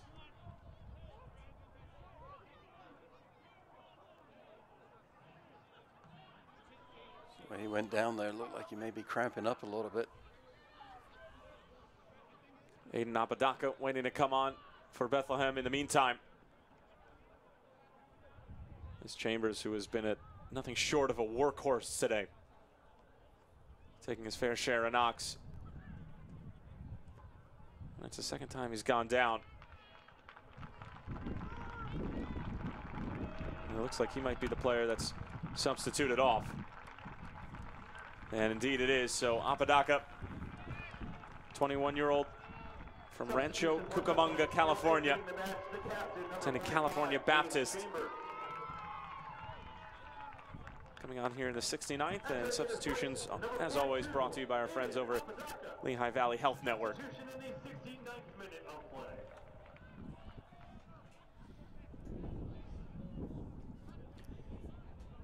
That could be huge for the remaining 21 minutes of this game, Tyler. The team leader, Chambers, who's played so well, done so much, stepping off of the pitch, and now you have the two youngsters in the middle of the midfield to try and get things done. Well, Apodaca is a seasoned veteran compared to Brendan Aronson.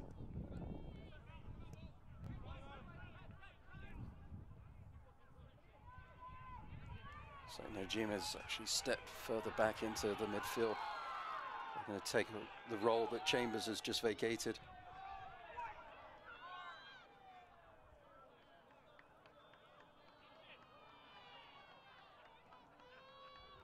So Smith slowing things down as far as the free kick is concerned. Like Moa wanted to take it quickly, but I think this is serving Bethlehem still a little bit better to give them a opportunity, getting the service into the box, put Matt Pickens under some pressure. Number 9, Michael Cox, entering in his place, number 3, Ropapa Mensa, substitution in the 71st minute. And a corner coming up for Bethlehem here in the 71st.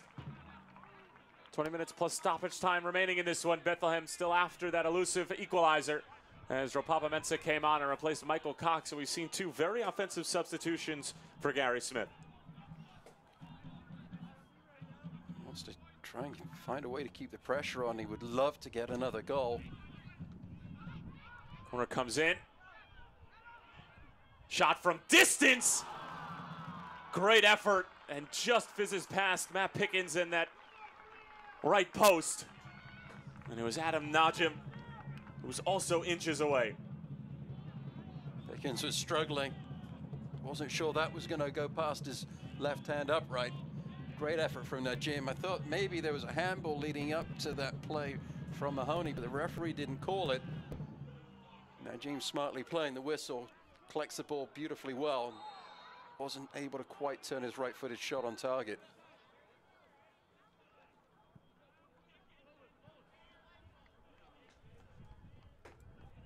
Third and final substitution for Nashville, exiting the game. And the player assistant coach, the 33-year-old from Kobe, Japan, Suki Kimura, coming on here. Last seen with the Tulsa Roughnecks, making 24 appearances for them last year. Coming onto the scene here to provide a bit of stability.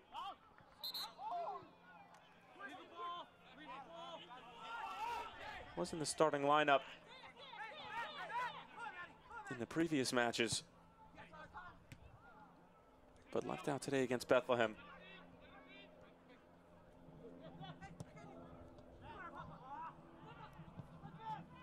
Mensah going for a win. Back for Mensah, but broken up right at the last. Bethlehem just continue to defend just enough. But it's going to be their offensive production that'll determine whether they come away with a point or not. Mensah somehow gets it across. Ayuk there with the defensive header.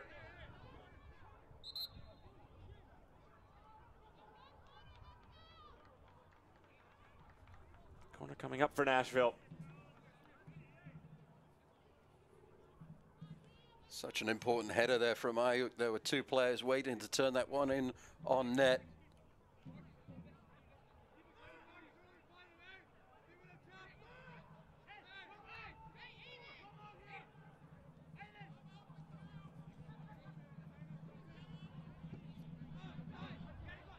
Short corner. Back from where it came. Wynn whips in the delivery. Free header at the back post. And McGuire comes up big yet again.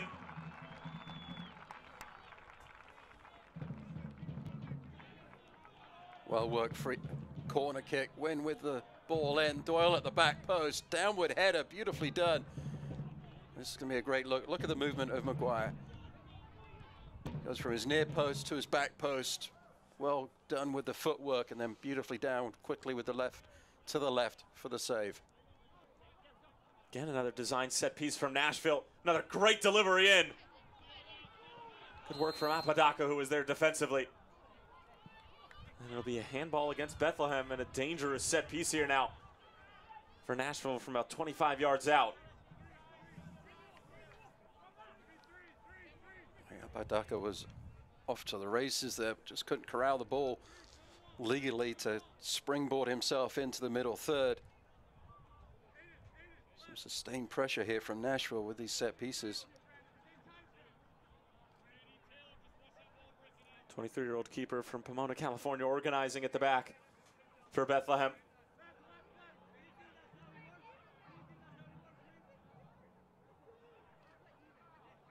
Wynn and Reed standing over it. Wynn has been the go-to set piece specialist thus far. And it will be Alan Wynn again. Read the entire way by McGuire. Any players in the wall there from McGuire, so he saw that one clearly. How about the distribution on the other end for McGuire, putting it right onto the foot of Ayuk. Ended up being cleared away by Kimura in the end, but McGuire doing all the right things today to be able to keep his team in the game. Can he get some help offensively? Still the question everybody at Goodman Stadium is asking.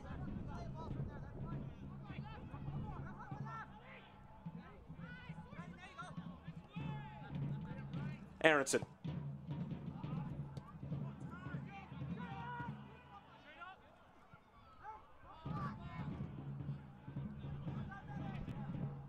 One thing that Bethlehem still have to do, Tyler, is even though Chambers is off the pitch, they have to maintain their play in the same manner as this. He was still there. Play the ball simply and quickly. Keep the ball moving. Moar going over the top.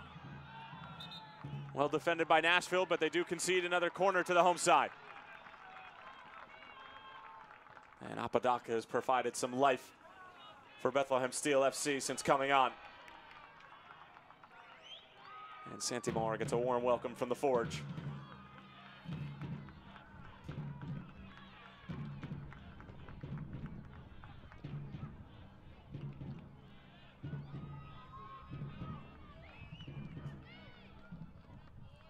Santi Moar punched over by Pickens, and it'll be another corner just on the near side now.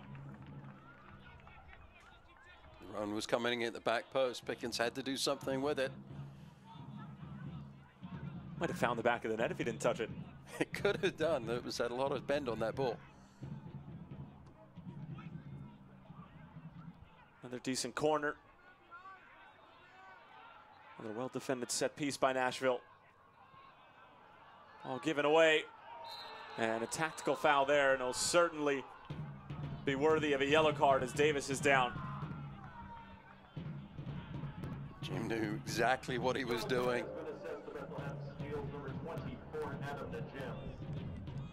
Yellow card given in the 78th minute of play.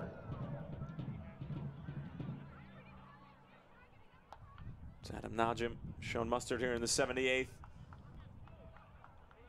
Poor backwards pass there, and you see Jim knew exactly what he had to do to slow things down. Quite right, he goes into the referee's book.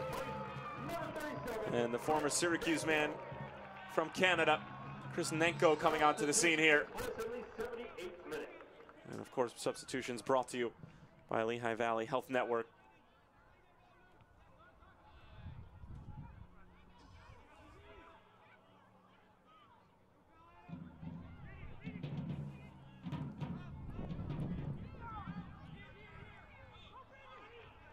Brandon Allen still working hard up top, even though it hasn't been his day as far as his standards are concerned in terms of touches on the ball and goals in the back of the net. Still doing his work defensively. Rough challenge from behind by Davis. And a yellow card for the back.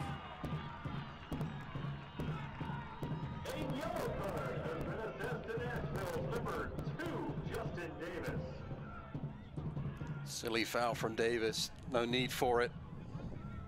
It's over the back. You break yourself down and slow your approach to the ball a little bit there. Nenko collecting the pass. Going away from goal was never going to be a threat at that moment in time. So Davis really has given up a great opportunity for Bethlehem Steel.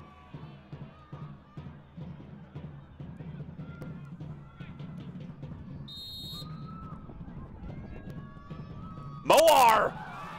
Parried away by Pickens. Boy, that free kick was hit with a ton of power. He had some movement on it too, because Pickens looked very awkward the way he made that save. He was going to his right and had to adjust back to his left. Mahoney.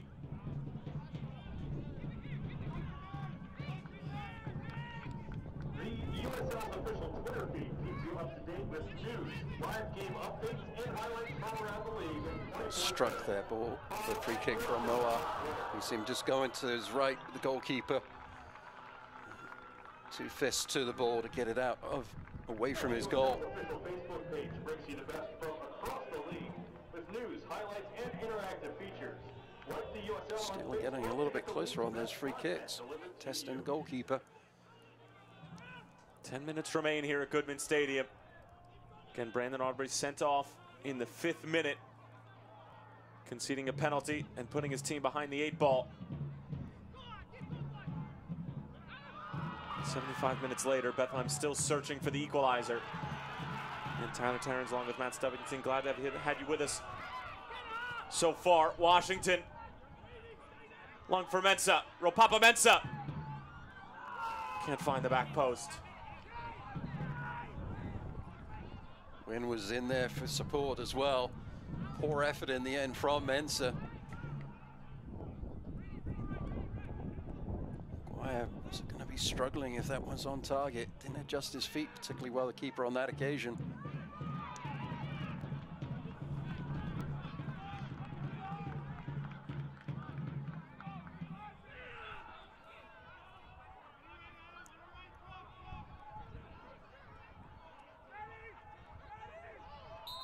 Grasa taken down from behind.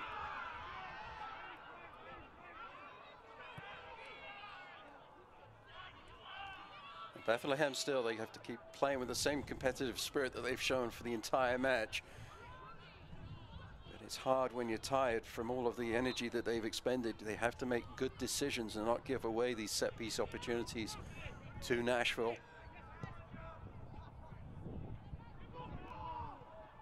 Mensah has been lively since coming on. Here's Allen Wynn. He's missed a couple of 1v1 opportunities already in this match.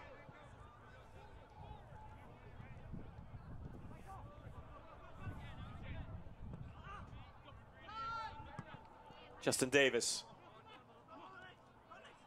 Good build up here. Taylor Washington looking to take on Ayuk. Washington towards the byline. Ball still in play, now finally trickling over the line. And a corner coming up for the visitors. Player advantage is starting to tell.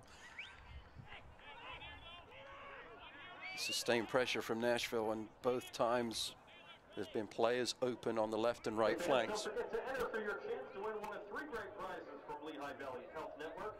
Go to lvhn.org/BSFC. Brought to you by Lehigh Valley Health Network and the official medical provider of your Bethlehem Steel FC. Win with the delivery. Mensah gets a touch to it, still loose in the box. Toying with it along the byline. Back out for LaGrassa, the toe poke shot. Squirts wide. Strange play there, as it looked like Mahoney was just toying with it right in front of his own goal. It ended up being Najim.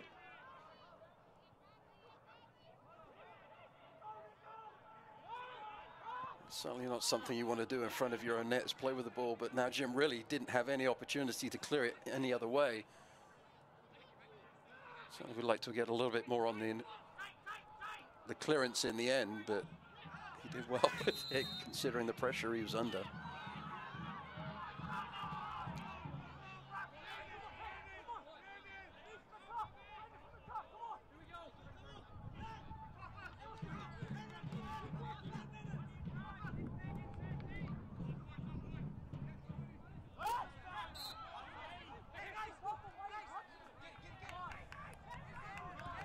Team's just making some mental errors now, giving away cheap free kicks.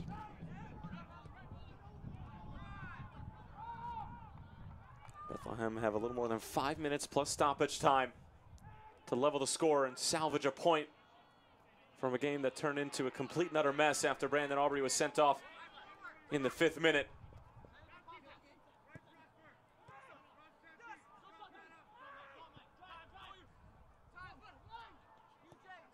They have been able to muster up real goal-scoring opportunities, but Matt Pickens has been terrific today. One key double save in particular has kept the score where it is.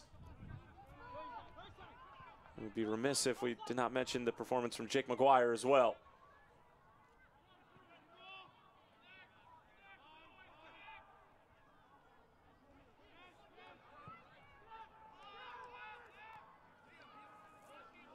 Nice touch from the goalkeeper.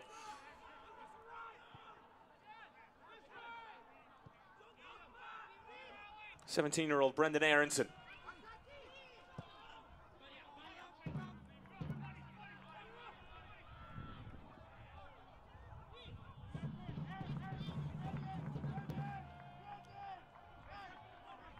It's a little too ambitious there.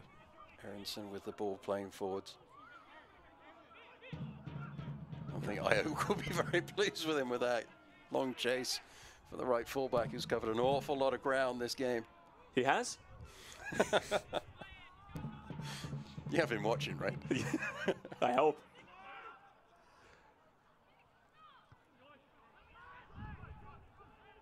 Here's Allen Wynn. Aronson there to defend, as well as Chaluya. Wynn still with it at his feet. So it's broken up by Chaluya, but he concedes a corner in the process.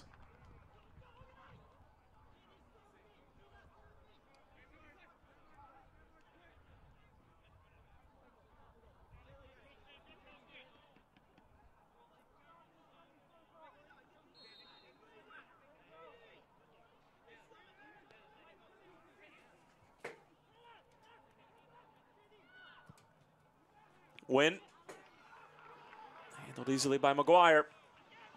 Can Bethlehem take advantage on the other end while Nashville have numbers the other way? Brandon Allen using that big frame nicely. Brushes off LaGrassa.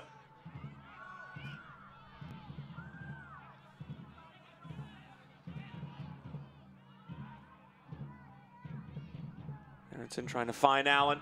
Body's hitting the floor.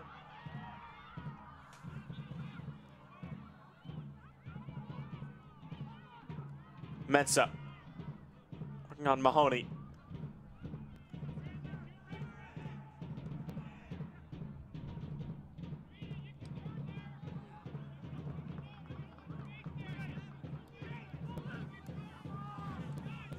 It was just, let's get it away from our goal there from Nashville.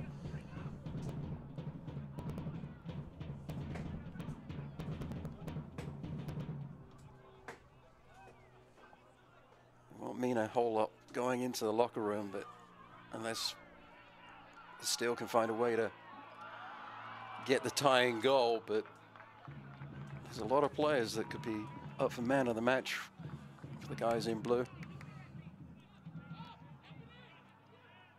Anyone that sticks out to you? Chambers certainly before he went off, but the outside backs, Chalua and Ayuk, have played really well. Noah and Najim, they've both done some really nice things as well. It's been a total team effort for the 10 players out there.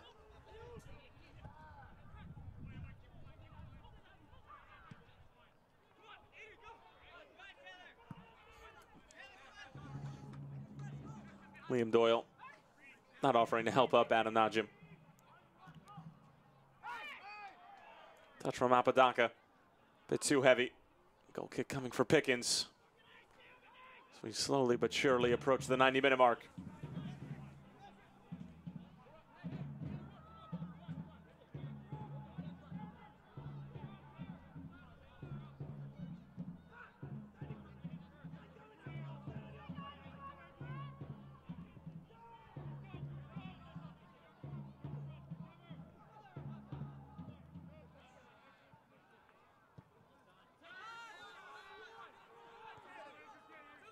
Taylor Washington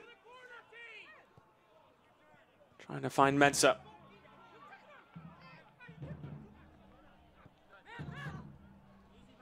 Getting where now that we'll have 4 minutes of stoppage time added on here in the Lehigh Valley.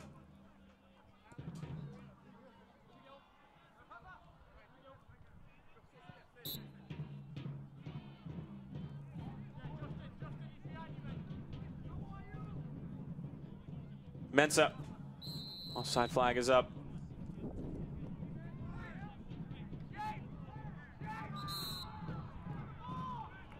And a yellow card issued to LaGrassa for time wasting.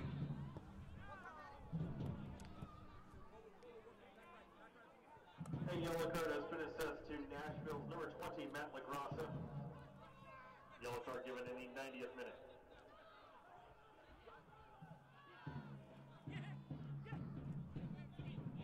Aronson got caught with it. Papa Mensah on his way, but really in no hurry with his team up 1-0. And the clock most certainly on their side. Official time will be kept on the field.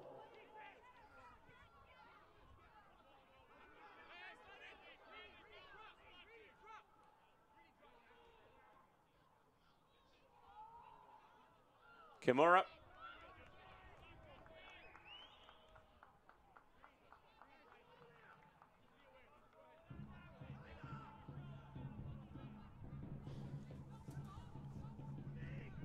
Still lots of space on each flank for Nashville to exploit if they can find a way to do so. Certainly they'll just be happy to find the corner flag if they possibly can get possession of the ball.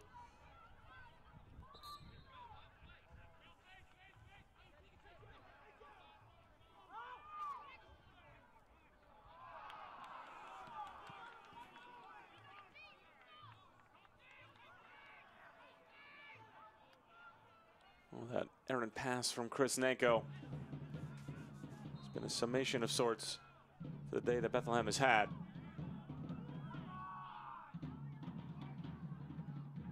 They did have their chance to equalize. Matt Pickens double save about midway through the second half. proved to be vital. As Michael Cox's goal continues to stand alone in this affair. First ever matchup between Bethlehem and Nashville, and it looks like the visitors are going to come away with the first 3 points in club history.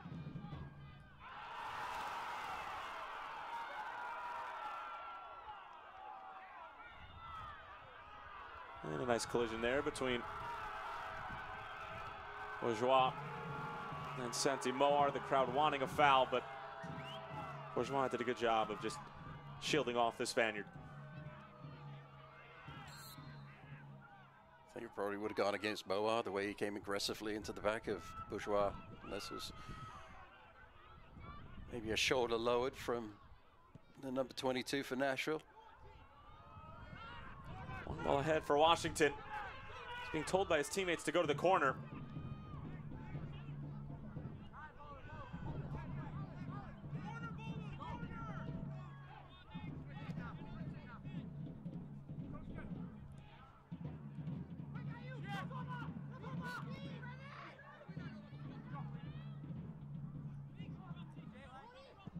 A little more than a minute left in this one.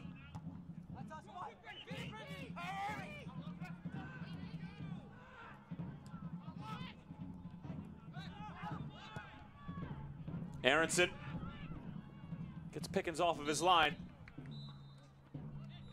And that's going to do it. Brandon Smith calls it here as we enter the 94th minute. Nashville SC get their first 3 points in club history here in the United Soccer League. Michael Cox's goal stands alone here in the Lehigh Valley as Matt Pickens came up huge on a couple of occasions for the visitors. Bethlehem Steel FC had their fair chances, but at the end of the day, it was the Brandon Aubrey red card in minute number 5 that ended up proving to be the difference, and then the goal from Cox in minute 6. Matt Stubbington, what say you? I think Bethlehem Steel FC did a really good job of competing throughout this match, considering the circumstance. Nashville SC will be very relieved to get the full 3 points. It was certainly not done with an awful lot of authority, but they won't care. They're going home victorious and 3 points. So through week 3, both Bethlehem and Nashville sit on 4 points with a win and a draw to both of their names. Final score from the Lehigh Valley, Nashville 1, Bethlehem 0. We'll be back in a few moments with postgame. The Lehigh Valley's largest selection of new and pre-owned vehicles in one location is Rothrock. We have over 1,000 vehicles to choose from, an award-winning service team, ultra-modern facilities for comfort and convenience, and the best deals in the valley. During the Nissan Now sales event, drive the 2018 Sentra S CVT for just $108 a month. Or a 2018 Rogue S all-wheel drive, now only $150 a month. Family owned for over 57 years. Rothrock, where the cars are.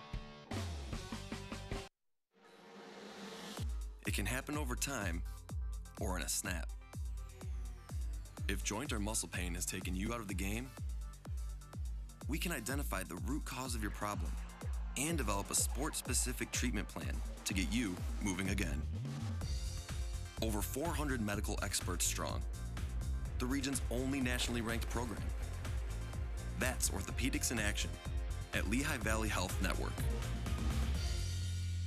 The Lehigh Valley's largest selection of new and pre-owned vehicles in one location is Rothrock. We have over 1,000 vehicles to choose from, an award-winning service team, ultra-modern facilities for comfort and convenience, and the best deals in the valley.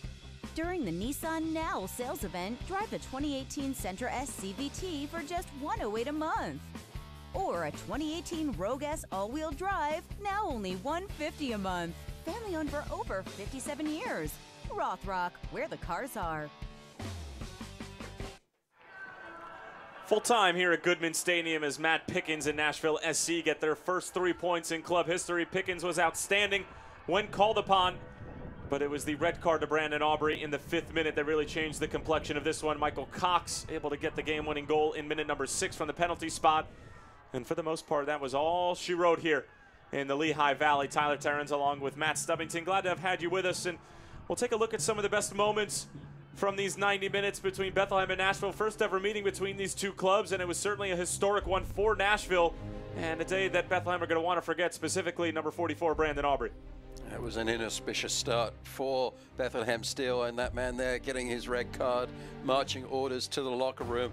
Certainly no argument could be made about the red card, but maybe about the penalty kick. Michael Cox, he was making sure that it went in the back of the net, beautifully done with the right foot, nonchalant from the number 9. Looked to me like the contact started outside the box, perhaps continued into the box, which is why Mr. Smith blew his whistle for the penalty kick. But that was all that was needed in the end. But give credit to Bethlehem still, Tyler. They really came back and put their best foot forward, trying to find a way back into this match. They would have a couple of opportunities from set pieces, and none was bigger than this one, as the follow-up from Najim denied by Matt Pickens, most certainly worthy of a USL Save of the Week nominee. And Bethlehem would continue to put pressure on, knock on the door, but at the end of the day, Nashville did all that they needed to do defensively. Matt Pickens obviously holding it down at the back. Liam Doyle, Justin Davis, and company were great along the back line, and Nashville had some decent opportunities to maybe put it away. Liam Doyle denied by McGuire there. A good goalkeeping at both ends of the pitch. McGuire on that effort, and Pickens did a tremendous job in goal. Another fine save off of a set piece, this one from Moar, the senior goalkeeper, the veteran goalkeeper for Nashville, making no mistake punching that one clear. And here are the final numbers from full time here at Goodman Stadium, and Bethlehem having a slight edge in possession. But as we talk about time and time again, Matt, and I know that you're on the other side of this argument, is that the possession, it just depends on where it is on the field, and if you're not going forward with purpose, then what's the point? Absolutely. There's no point keeping it unless you are doing something with the ball in your opponent's defensive half. Bethlehem still, though, did a fine job of getting into their attacking half, but weren't able to get into the danger area consistently enough to put more shots on target. Nashville Soccer Club, for me, they didn't stamp their authority on the game. Being up a player, they should have really put this one to bed in the first 45 minutes. They let the Steel hang around and compete in the game. And for me, you're up a player, you should really have the most of the possession in the game, and that's not the case. And they were outshot too, 13-12. Well, both teams will have a quick turnaround as they will be taking on top 5 teams in week number 4 of the USL. It was a terrific day of football here at Goodman Stadium. Maybe not so much for the Bethlehem fans, but Nashville SC have their first goal and have their first 3 points. The Michael Cox goal right there stands to be the game winner. Final score from Goodman, Nashville 1, Bethlehem 0. We'll talk to you soon.